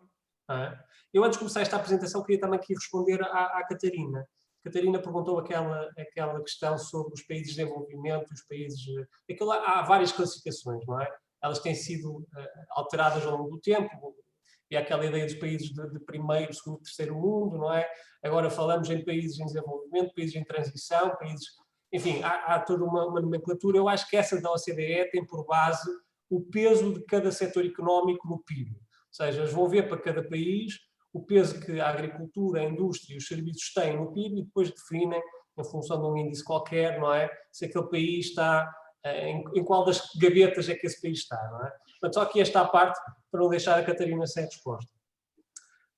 Em relação aqui às regras do jogo, também gostava de dizer uma coisa, fazendo aqui uma relação com a pergunta da Cília, que é, de facto, nós continuamos a ouvir uma linguagem que nos remete, enfim, para uma primeira fase do desenvolvimento sustentável, que podemos chamar uma linguagem de apaziguamento, não é? E, portanto, de facto, eu concordo com o Pedro que desde 2015 os ODS possibilitam isso, porque funcionam como um abecedário em que cada um pode adaptar e criar uma linguagem própria, não é? Como uma linguagem agregadora e de transformação, que é o que está aqui neste slide, não é? Enquadrando aqui este título. Obviamente que, de facto, romper com a dependência do trajeto, com os padrões de passado, a inovação institucional, que acompanhe, enfim, o desenvolvimento tecnológico, não é um processo simples, não é? E a própria ciência está dentro desse processo. A ciência moderna está alinhada com uma lógica incrementalista, e não com uma lógica disruptiva, ainda que falemos de mudanças de paradigmas, muitas das vezes o que estamos a olhar são para pequenas mudanças que se vão acumulando ao longo do tempo e depois já ali realmente um momento em que se reconhece que já se está noutra coisa, não é? Mas não falamos propriamente de revoluções, não é? As revoluções foram lá atrás, o Pedro começou-nos esta história de desenvolvimento sustentável com a Revolução Industrial, não é? Que foi paralela a duas outras, a Revolução Científica e a Revolução Francesa, não é? E, portanto, hoje provavelmente temos uma grande revolução em curso, que é a Revolução Tecnológica, mas mesmo essa está muito em linha com o incremental, não é? Todos nós acompanhamos esse processo e ele é diluído, ou seja, olhando para trás percebemos as mudanças profundas que têm acontecido, mas ao passar por elas não há uma descontinuidade propriamente dita. Agora, fazendo aqui a apresentação do projeto, uma coisa também muito leve, o projeto 777, uma cidade para viver, tinha basicamente por base os fundamentos que o Pedro apresentou, lançar às pessoas, aos cidadãos, ao cidadão comum, a qualquer um de nós, o exercício de pensarmos o que é para nós uma cidade boa para viver. Enfim, aqui não tínhamos a questão do temporal, ou seja, não é a cidade que nós nos imaginamos a viver em 2030, ainda que também seja um exercício interessante de fazer. Esta ideia de lançar a questão aberta, o que é uma cidade boa para viver, não colocando desde logo lá os ODS, também nos permitiu depois comparar como é que essas concepções, essas projeções, esses imaginários se articulavam com esta linguagem agregadora e de transformação. E, ao mesmo tempo, punhamos a nós, cientistas sociais, enfim, como facilitadores do diálogo entre os diferentes jogadores, não é? Enfim, éramos também jogadores, era esse papel específico, não é? De facilitar o jogo, se quisermos. E como é que nós fizemos isso? Enfim, eu não vou estar aqui a apresentar tópico por tópico do projeto. Enfim, o projeto tinha duas grandes vertentes, elas aqui estão três, mas acabaram por ser, em termos práticos, o que nós pusemos em andamento foram duas experiências. Uma em Viana do Castelo, com uma turma de primeiro ciclo, com crianças, não é? E com uma turma da Universidade Sénior, com séniores, e a lógica era criar um diálogo intergeracional com este exercício de lhes pedir para projetarem, utilizando o desenho, enfim, técnicas artísticas, projetarem aquilo que era para eles uma cidade boa para viver. Não é? Isto foi feito em separado, ou seja, cada uma destas turmas fez este exercício em separado, mas em grupo, não é? Em pequenos grupos. Depois destes trabalhos foram apresentados aos restantes grupos, não é? Explicando o que é que lá tinha e tal, e a ideia era, no terceiro momento, levar esses projetos e criar uma exposição num lugar novo da cidade, abrindo também à reflexividade das restantes pessoas. Portanto, aqui a ideia era uma ideia de inclusão ativa, não é? Colocarmos também dois grupos que tendencialmente nós esquecemos ao nível do planeamento das cidades, que são as crianças e os séniores. Aliás, temos um outro projeto em curso, que é o CRICity, que é justamente sobre isso, as crianças e o seu direito à cidade. E este exercício, enfim, resultou em coisas muito giras. Tem aqui alguns desenhos, só tipo de exemplo. Porquê? Por um lado, cada grupo partia da sua própria cidade como referência para a sua projeção. Portanto, apresentava elementos, neste caso Viana do Castelo, vocês têm aqui o coração do filigrama e tal, com colagens, enfim, outros optaram pelo design, e depois explicavam o que é que realmente achavam que poderia ser melhorado. Portanto, era uma forma muito sutil, e reparem que isto é importante, utilizando aqui também a ideia da linguagem, na comunicação com o poder político. Portanto, não estávamos aqui a perguntar o que é que está mal, qual é que são as falhas, não é? Elas surgiam naturalmente da projeção daquilo que era o ideal, não é? Projetado por estes grupos. Tem aqui também alguns desenhos das crianças, dos júniores, não é? Portanto, depois nós até acabamos por publicar um texto. Portanto, estes são apenas alguns, não é? Nós gravamos a apresentação destes desenhos e fizemos uma análise semiótica aos desenhos e depois uma análise de conteúdo às gravações, é? E publicamos um pequeno relatório contrastando, não é, estas cidades boas para viver com os Objetivos de Desenvolvimento Sustentável. Uma segunda experiência, uma segunda vertente do projeto foi aquilo que nós chamamos Fast Science, não é? E a ideia aí sim era, de forma muito clara, utilizarmos a cidade como laboratório. Nós fizemos várias experiências, uma delas foi na Noite Europeia dos Investigadores no Museu de História Natural, outra foi aqui no ISCSP, ainda outra fizemos na Ajuda, numa pracinha, e a ideia era levarmos um quadro e chamarmos as pessoas que iam a passar e convidá-las a desenhar que era para elas uma cidade boa para viver. É? E acho que também perguntávamos 5 elementos, depois uma descrição, porque às vezes os desenhos depois estamos muito dependentes da qualidade artística de cada um, uns mais abstratos, outros mais realistas, enfim, portanto, e no final o que nós fazíamos era tirarmos uma fotografia a cada um destas projeções, e na parte de trás da fotografia iam os objetivos de desenvolvimento sustentável, aquilo que nós chamamos um instantâneo postal do plano transformacional, não é? Em que cada um permitia a cada um comparar aquilo que era o seu ideal de cidade com aquilo que eram aquilo que são os objetivos de desenvolvimento sustentável. Enfim, isto tem aqui os outputs, mas eu acho que não vale a pena falar. Chega a deixar aqui estes exemplos. Não sei se o Paulo quer dizer mais alguma coisa, não é? Ele é o coordenador deste projeto, não sei se me falhou aqui alguma coisa. Não, obrigado, Ricardo. Queria dizer apenas 2 ou 3 coisas, abrindo a uma possível outra tertúlia. Não é? Acho que ficou imensa coisa por dizer, queria dizer-vos isso. Não é? Os ODS são uma linguagem, mas também, vimos através deste último projeto, são um desafio, como também disse o Pedro, um desafio para projetos e planos transformacionais.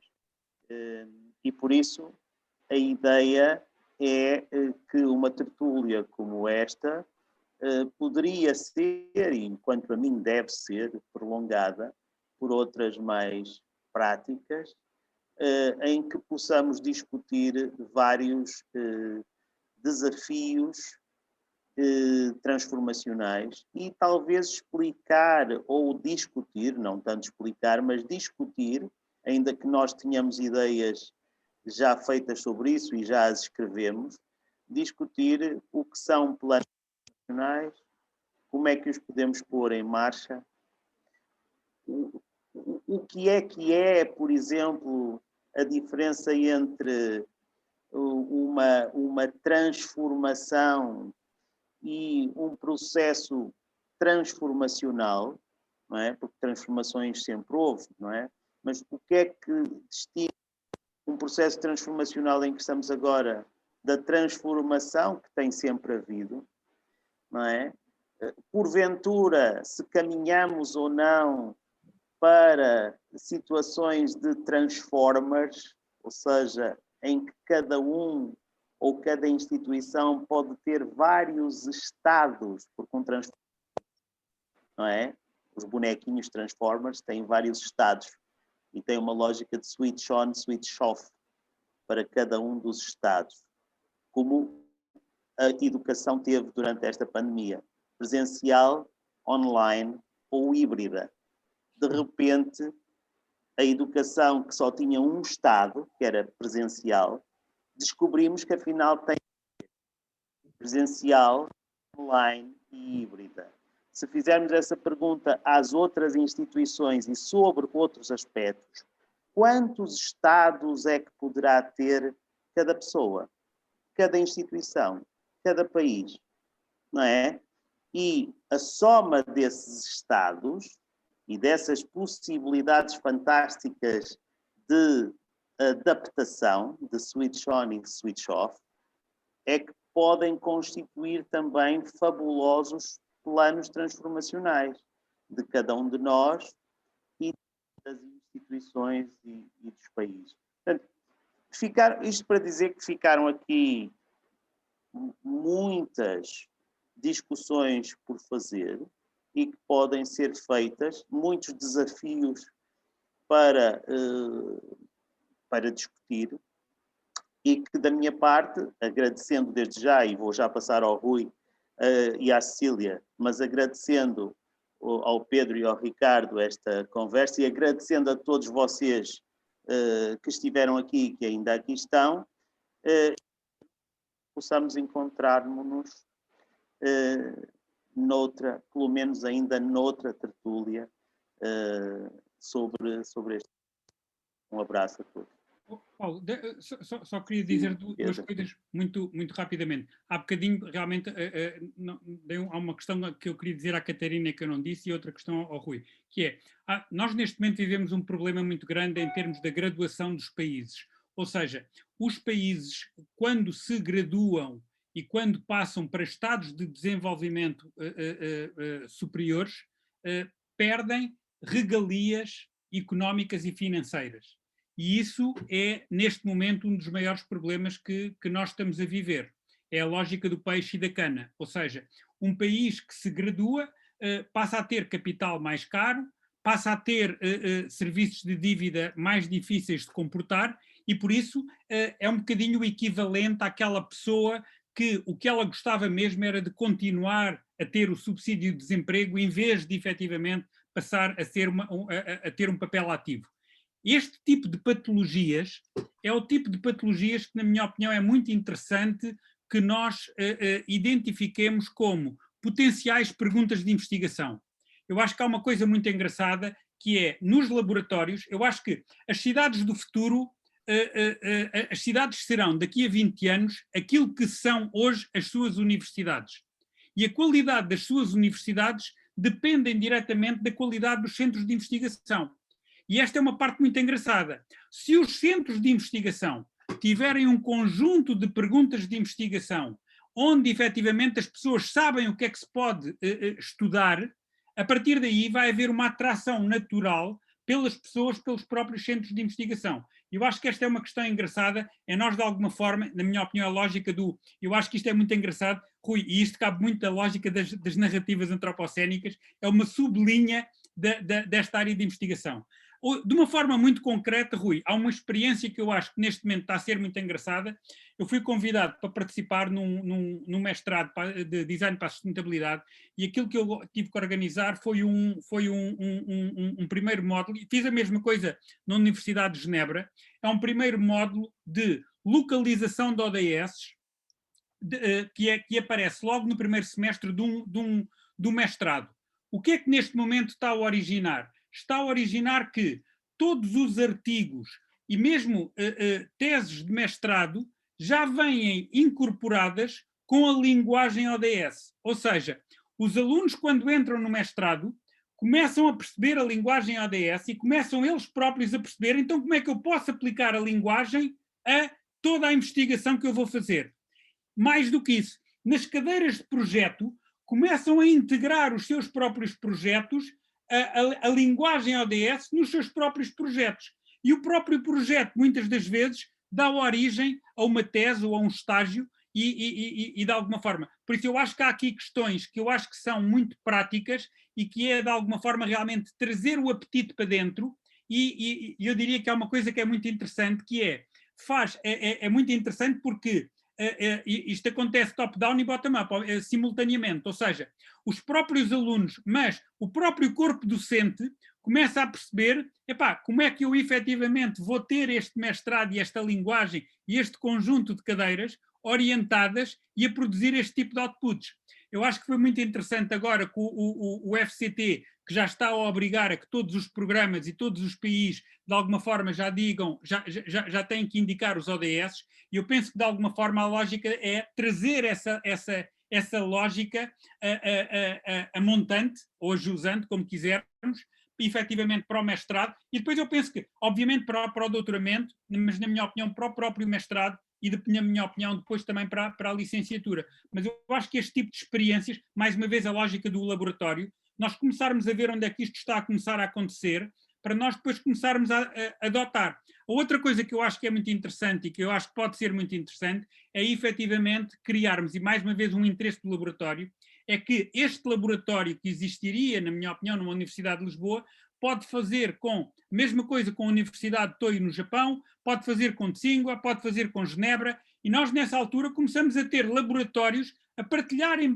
várias melhores práticas uns com os outros em termos de universidades. E essa é uma parte que eu também acho que é muito interessante e que, no fundo, nós autoalimentamos-nos de experiências uns e de outros. E a última coisa, há bocado estava a ver que nós temos um ouvinte do Brasil. Neste momento eu estou a fazer... A outra coisa que eu acho que é muito engraçada é criarmos um compêndio, o compêndio de casos de estudo. Neste momento, no compêndio de casos de estudo, é muito curioso, estou neste momento a apresentar em Genebra. Piauí é o segundo estado mais pobre do Brasil, Teresina é a capital, é a única capital do Nordeste que não está em frente ao mar. Nós estamos a levar a Nova Ceasa. E a Nova Ceasa o que é? É um mercado de Teresina, onde os próprios comerciantes passaram a ser os operadores e os stakeholders, no fundo, os stakeholders transformaram-se em shareholders do próprio mercado, e neste momento é um exemplo que nós estamos a utilizar, passar do Piauí para outras zonas do Nordeste, para outras zonas do Brasil, mas mais do que isso, para outras zonas do mundo. E eu acho que esta é uma parte muito engraçada, que na verdade é sempre parte sempre da mesma. Criarmos empowerment, fazermos com que as pessoas compreendam o que estão a fazer, ajudá-las a transformar a linguagem, ajudá-las a criar a narrativa, as boas narrativas do antropoceno, porque há coisas boas a acontecer agora, e efetivamente nós criarmos essa onda e surfarmos essa onda. Essa é uma parte muito interessante. Muito obrigado, Pedro. Eu gostaria de perguntar também se mais alguém quer participar, quer colocar mais alguma questão. Acho que seria interessante entrarmos aqui em diálogo para não ser só unidirecional. Sintam-se à vontade, podem colocar obviamente aqui as vossas questões no bate-papo ou então intervirem diretamente.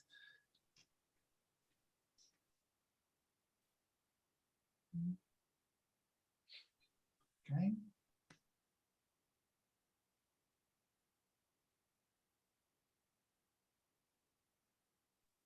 Talvez as pessoas já estavam um bocadinho cansadas, não sei. Sim, já passou uma hora e meia. Uma hora e meia. E obviamente que esta tertúlia espero que prossiga e que obviamente irá repetir-se, porque de facto eu acho que há espaço para se continuar até a aportar com coisas pragmáticas, exemplos, estudos de caso, que serão muito úteis e muito interessantes trazê-los para aqui e partilhar as perspectivas que as pessoas têm. Eu gostava de partilhar convosco, há pouco, a ouvir o Ricardo e o projeto do Paulo. Há um movimento da sociedade civil constituído à volta de 40 organizações que se chama Carta Aberta pelo Direito ao Lugar, e aquilo que eles dizem eu vou partilhar aqui, talvez seja interessante também este estudo, e aquilo que eles reivindicam é favorecer o direito ao lugar nas cidades e nos espaços rurais, ou seja, fixar a população residente, porque criando condições e oportunidades para as pessoas, elas fixam-se, elas estão lá e outras oportunidades chegam. Então é isto basicamente que este movimento traz e fiz aqui a ponte com o projeto do Paulo. Paulo, eu gostava de te perguntar, só por curiosidade, porquê que se designou Projeto 777? Tem alguma explicação? Ou, Ricardo, Paulo, ou seja... Tem. Eu esqueci-me de dizer, sabia que, enfim, para mim era óbvio, então esqueci-me de dizer 777, a ideia é dos 7 aos 77, uma cidade inclusiva, quer para as crianças, quer para os mais velhos. É isso. Exato, pronto, claro. Tinha a ver com o Tintim, não é? O Tintim era dos 7 aos 77. Ok. O Tintim, que não sei, nem toda a gente é da geração do Tintim, pronto, mas eu moço, li o Tintim e o Asterix, e ainda tenho cá em casa o Asterix e o Tintim e o Lucky Luke e todos esses, não é? São personagens intemporais, diria. Exatamente. Antes de quando nasceram os meus filhos, passei a ler o Calvin, que também é bom. E o 666 já estava ocupado. O 666 já estava ocupado. É verdade. Esse já estava ocupado. Mas nós ainda pensámos, que de facto, com a esperança de vida a aumentar, 77 era curto. Não é? Atenção que este projeto não é só do Paulo, é também do Ricardo. Isso foi feito em conjunto. Sim. Não... foi feito em conjunto. Os dois, mas claro. Pensámos que 77 era curto, não é? Porque hoje em dia a malta vive até aos 80, 90. Mas pronto, teve mais piada assim e era o 777, era dos 7 aos 77. Era isso. Bem. Perguntas? Só dizer uma coisa que tu há bocado tocaste num ponto que eu acho que é muito interessante. Neste momento a Câmara de Mértola está a utilizar os ODS para definir a agenda cultural, a política cultural, mais do que a agenda, a política cultural para Mértola, adaptada à baixa densidade. Eu acho que essa é uma questão muito engraçada, que efetivamente os desafios do territórios de baixa densidade são completamente diferentes e eu acho que a perspectiva é muito essa, é nós realmente compreendermos como é que podemos utilizar esta linguagem para diferentes desafios. Bem. Eu vou levantar aqui uma questão que poderá ser eventualmente uma próxima tertúlia, que eu acho que seria muito interessante, a componente efetivamente dos indicadores. Isto porquê? Porque se efetivamente nós não tivermos uma maneira de monitorizar os projetos com base em indicadores que sejam comparáveis, nós nunca vamos conseguir efetivamente ver qual é a evolução que nós vamos ter nos diferentes municípios. Eu estou a falar aqui municípios porque eu pertenço a um município e, portanto, acho que é útil haver, digamos, uma evolução para a quantificação, efetivamente, desses indicadores, de forma a nós podermos ver, efetivamente, a evolução, quer dentro do município, ao longo do tempo, quer comparativamente às restantes. E eu acho que seria muito interessante entrar-se nessa componente, efetivamente, da quantificação. Pronto, porque senão o que acontece é que há um desfazamento entre o lado universitário e depois a componente real. Pronto, e eu acho que tem de haver muito esse acompanhamento das duas coisas, é a faculdade como impulsionadora da vida real e o real também adequar-se a determinadas situações do componente universitária. Pronto, acho que era importante pensar um bocadinho, se calhar numa temática mesmo direcionada aos indicadores como forma de implementação. Muito obrigado, Sílvia. Aliás, precisamente eu tinha isso em mente, eu acho que era importante falar sobre as metas, sobre os indicadores. Fica aqui o desafio, não vos vamos largar. Pedro, Paulo, Ricardo, precisamente esta questão dos indicadores, como a Sílvia referiu, eu de facto acho que é muito importante. Pode ser um pouco confuso ainda na mente das pessoas e é a parte que permite efetivamente estabelecer comparações e ter dados, digamos, concretos e diretamente comparáveis. Rui, se me permitires aqui, só muito rapidamente, a própria ProData já tem esse trabalho, não é? Temos aqui os objetivos de valor acrescentável, basta entrar em cada um deles, temos a meta e depois temos os indicadores para Portugal, não é? Portanto, para cada um deles já temos isso. E também nos ODS locais, na plataforma ODS local, não é? Ricardo, mas aquilo que está neste momento a acontecer, se me permites, é o seguinte, é muito interessante e foi levantada por Los Angeles, que muitas vezes aquilo que acontece é que a gestão dos indicadores fica demasiado matematizada, ou seja, nós acabamos por ter outputs que respondem aos indicadores e por isso nós vemos os indicadores, mas depois nós não somos capazes de fazer uma relação entre o output dos indicadores e a política e a qualidade de vida. E aquilo que neste momento está a ser, aquilo que no fundo Los Angeles trouxe para cima e Bristol neste momento trouxe, mas Kita-Kiashi no Japão também trouxe, efetivamente é esta necessidade de se humanizar os indicadores, que eu acho que é esta questão que a Sílvia estava a tocar, que é, efetivamente, nós pegarmos...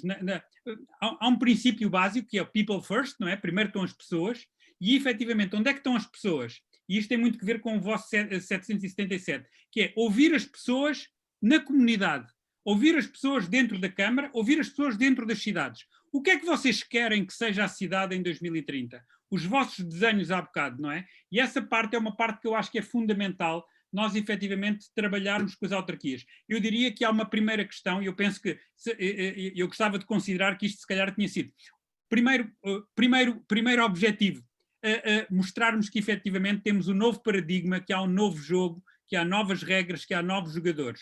Mas agora, a partir de agora, efetivamente, a segundo layer vai ser como é que nós vamos implementar o jogo, não é? E aí os principais atores são as autarquias.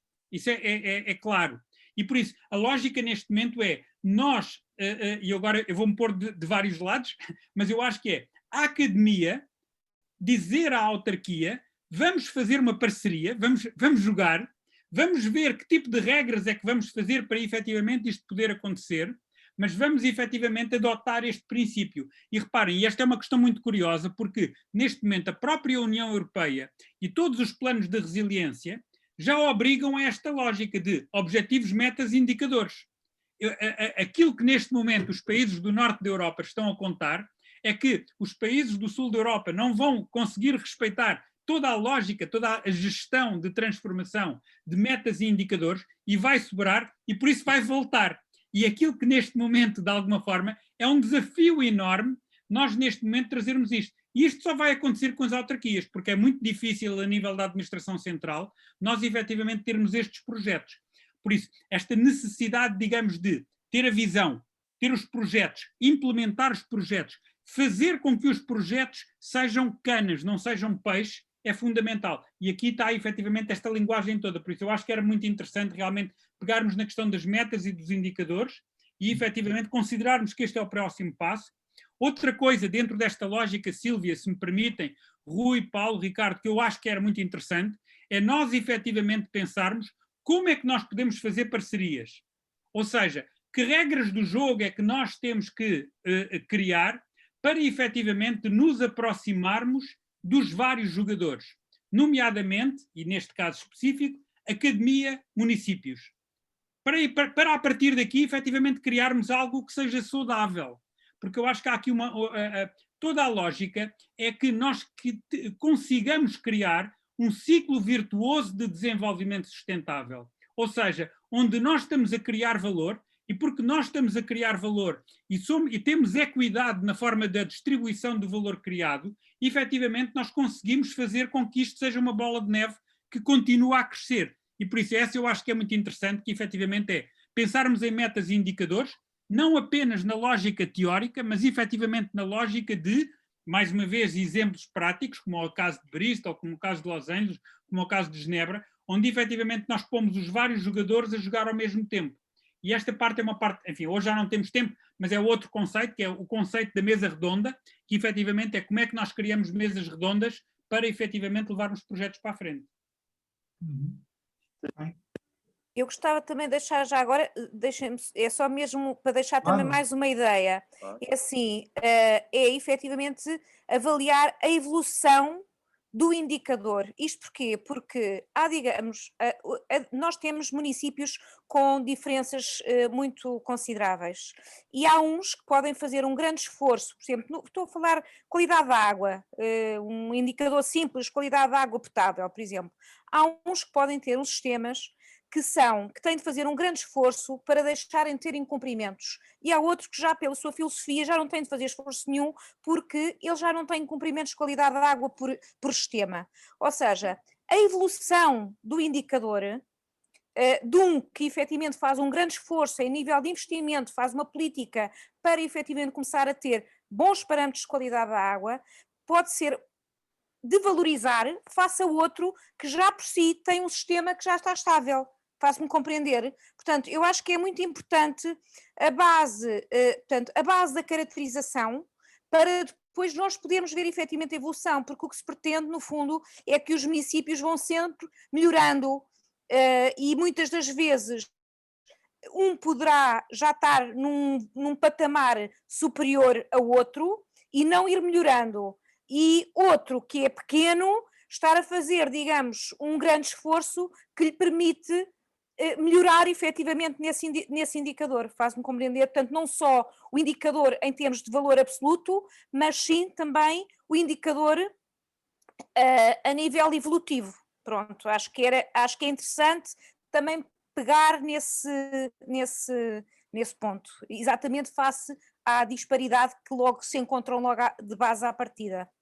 Sílvia, mas muito rapidamente, neste momento nós já estamos a trabalhar com municípios onde não é só a qualidade da água, mas é o preço da água. Neste momento já estamos a falar de compromissos onde se reduz a tarifa da água. Sim, sim. E esta é uma questão que é muito interessante, que é efetivamente o nível da acessibilidade. Não, eu dou o caso da água por ser um exemplo. Podemos pensar, por exemplo, no espaço, na área verde em relação ao município. Podemos ter municípios que são extremamente urbanos que, para aumentarem a sua área verde, têm de fazer um determinado esforço, não é? E outros que já por si, pela sua tipologia de município, já terem uma área urbana, uma área verde que por si só não tem de fazer nenhum esforço para a ter, e portanto a evolução para mim, eu acho que é muito importante olharmos também para a evolução, não ser só para o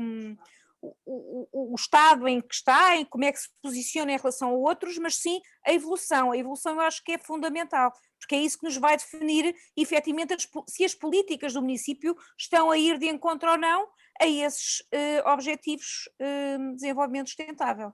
Eu não quero ser demasiado ambicioso, mas neste momento é uma coisa muito engraçada, que é dentro desta lógica, neste momento já se estão a medir as copas das árvores, ou seja, quantos hectares é que nós temos verdes de copa de árvore em cima. Isso significa, por exemplo, que um projeto deste género podia perfeitamente, lá está, não quero ser demasiado ambicioso, mas ter o envolvimento do IGOT e ter o envolvimento de sistemas de informação geográfica e onde nós efetivamente começamos a ter este tipo de indicadores. Agora reparem, este tipo de indicadores nós já estamos naquilo que Los Angeles diz, que é nós próprios criarmos metas novas, porque neste momento o Instituto Nacional de Estatística não consegue medir os hectares verdes que nós neste momento temos nos concelhos.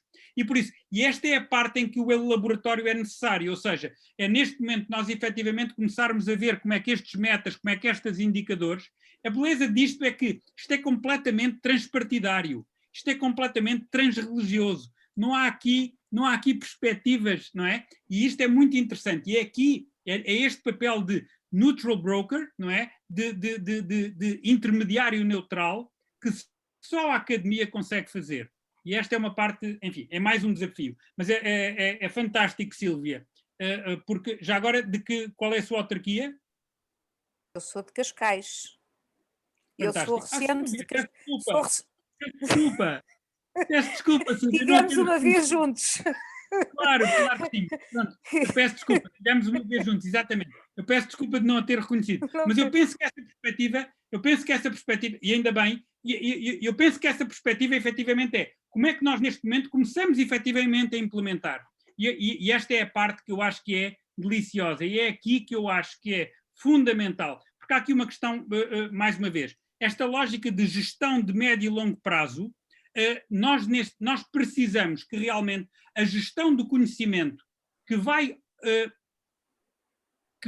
ocupar muito mais do que um mandato partidário, do que um mandato político, esteja de alguma forma assegurada.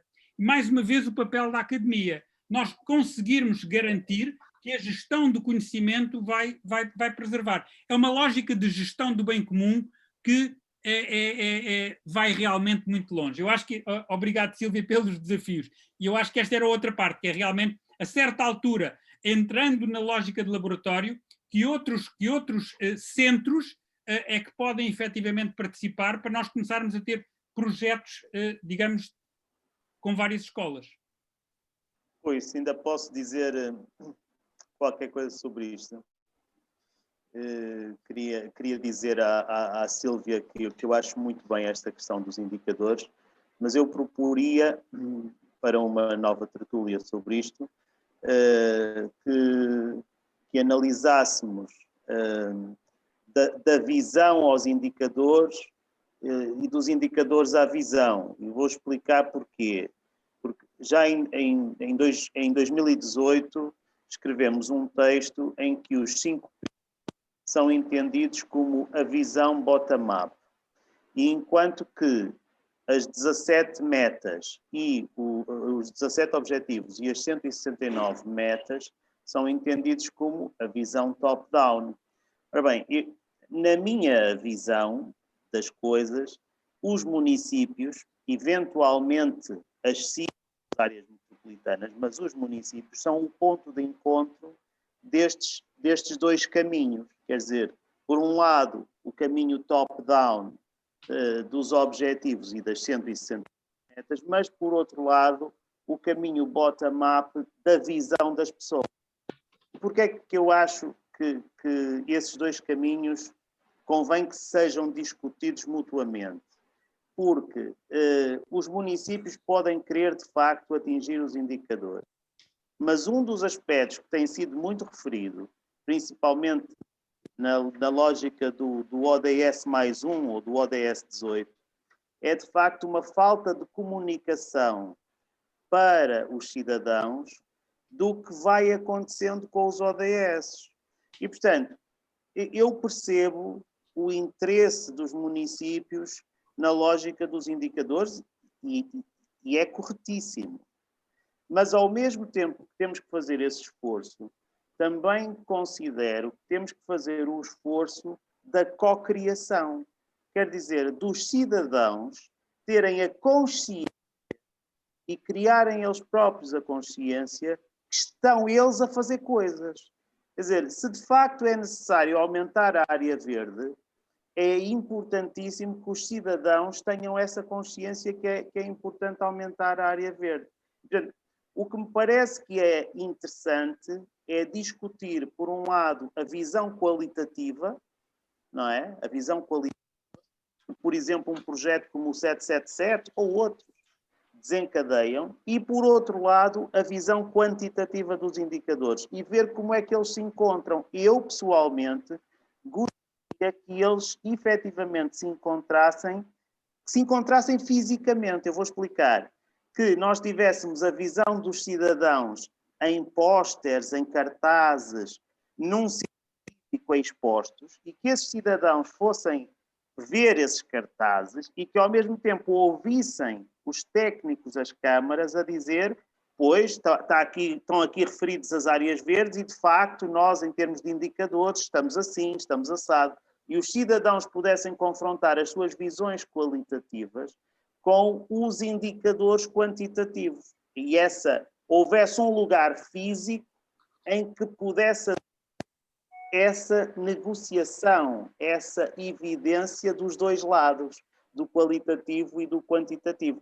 Esse seria um bom desafio, acho eu, e eu acho que é uma boa tertúlia, uma boa nova tertúlia, visões qualitativas e indicadores, que pontos de encontro, qualquer coisa deste género, não é? Mas o Rui, que é o nosso anfitrião, e a Cecília, deixo-lhes esta responsabilidade de nos voltarem ou não a convidar. Eles são claro livres, que sim, Paulo, claro eles são livres de o fazer. Com certeza. Eu gostaria, talvez, antes de fecharmos, também dar a oportunidade ao Ricardo para ele tecer uns últimos comentários, alguns desafios também. Já anotei aqui as tuas sugestões, as do Pedro, inclusive questões de como criar sinergias e a tal mesa redonda que é importante também. Ricardo, últimos comentários, e Silvio, obviamente, agradeço todos os teus comentários que aportaste aqui a esta tertúlia. Eu, de facto, estava aqui a ouvir-vos, e ouvir-vos no sentido em que depois de eu ter intervido e mostrado aqueles indicadores, gerou aqui alguma confusão que eu acho que tem a ver com o problema de comunicação também. E que tem a ver com esta, a nossa visão, a visão a que nos habituaram sobre como olhar para os indicadores. De facto, eu estava a mostrar indicadores quantitativos, porque percebi que era isso que a Sílvia estava a perguntar, já tínhamos esses indicadores, mas toda a minha apresentação foi do outro lado. Não é? Foi na forma de conseguirmos encontrar, não é, os indicadores qualitativos que eu acho que o Pedro defende que devem alimentar outros indicadores quantitativos. Não é? E aí sim termos política baseada na evidência, não é isso, Pedro? Eu acho que faltou aqui este apanhado e de facto funciona como um mote excelente para uma próxima tertúlia. Já temos título e tudo, não é, professor Paulo? Sem dúvida. Portanto, está feito, não é? É só combinarmos o dia. Ok, eu e a Cecília iremos tratar disso, obviamente.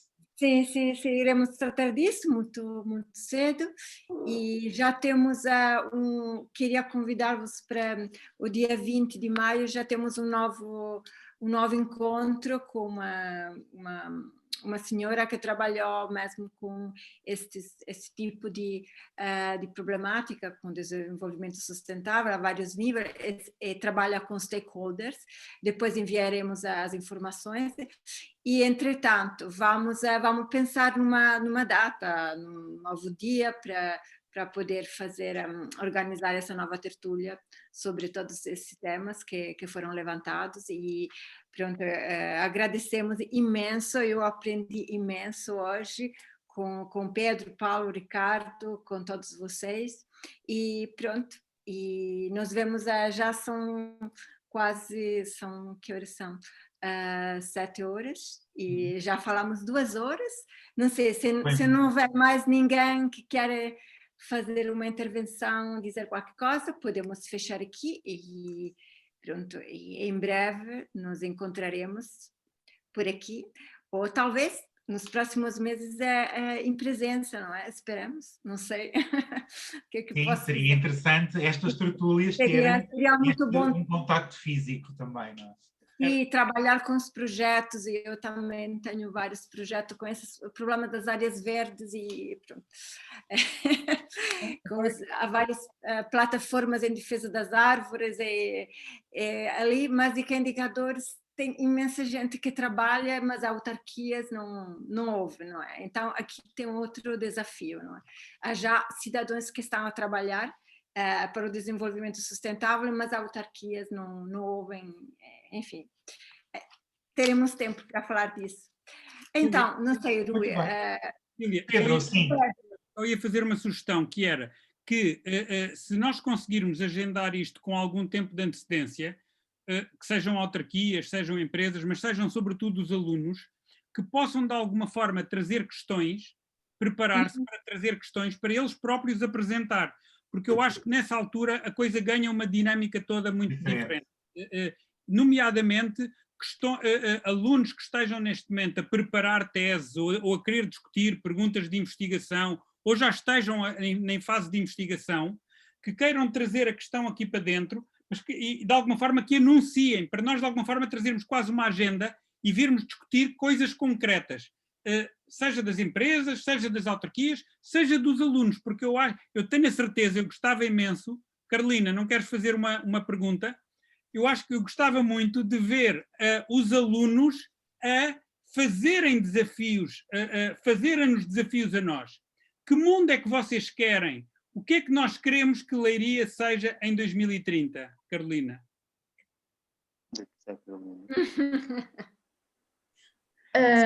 Em 2030 provavelmente está tudo muito mais virado para a cultura, se formos a ver. Tem investido imenso na cultura e tem sido o foco principal, bem como no futebol, com o estádio, e temos que dar uso ao estádio que foi construído para 2004, não é verdade? Por isso acho que tudo roda à volta disso, mas também temos visto também, lá está, o desenvolvimento ambiental, a construção de novos parques e dos parques de campismo, mesmo a dinamização agora da Mata dos Marrazes tem sido feita chamando pessoas de várias atividades. Pronto, tem sido um processo lento também por causa do Covid. Mas pronto. Obrigado, Carolina. Eu acho que a partir daqui nós começamos a ter, não paramos, porque efetivamente nós começarmos a dizer como é que nós vamos ter Leiria 2030, aí é uau! E se nós neste momento lançarmos o desafio para que os alunos tragam este tipo de questões e venham partilhar, eu acho que a partir daí nós não paramos. Eu acho que essa é a beleza, realmente é a nova academia, na minha opinião. Bem, seguramente também lembro-me, aliás, estou ali a ver a Isabel Pires, há pouco deu uma sensação que ela queria intervir também, mas achando mesmo no final, foram 2 horas que passaram num ápice, 2 horas muito agradáveis, e fica feito, obviamente, aqui o convite para vocês voltarem numa segunda tertúlia e continuarmos neste encontro, nesta lógica de partilha, de encontro mais comunicativa, mais participativa, envolvendo os alunos, as autarquias, as empresas. E pronto, deixem-me só agradecer mais uma vez a vossa disponibilidade, a vossa amabilidade também. Paulo, Ricardo, foram muito gentis por terem proposto ser iniciativa vossa. Pedro, muito obrigado também mais uma vez. E a todos vocês que estiveram aí durante 2 horas, que passaram assim a acompanhar-nos, e marcaremos encontro numa próxima. Mantenham-se informados, nós iremos dar notícias. Um abraço a todos, fiquem bem e fiquem em segurança, ok? Boa tarde. Obrigado. Até a próxima. Obrigada, muito obrigada.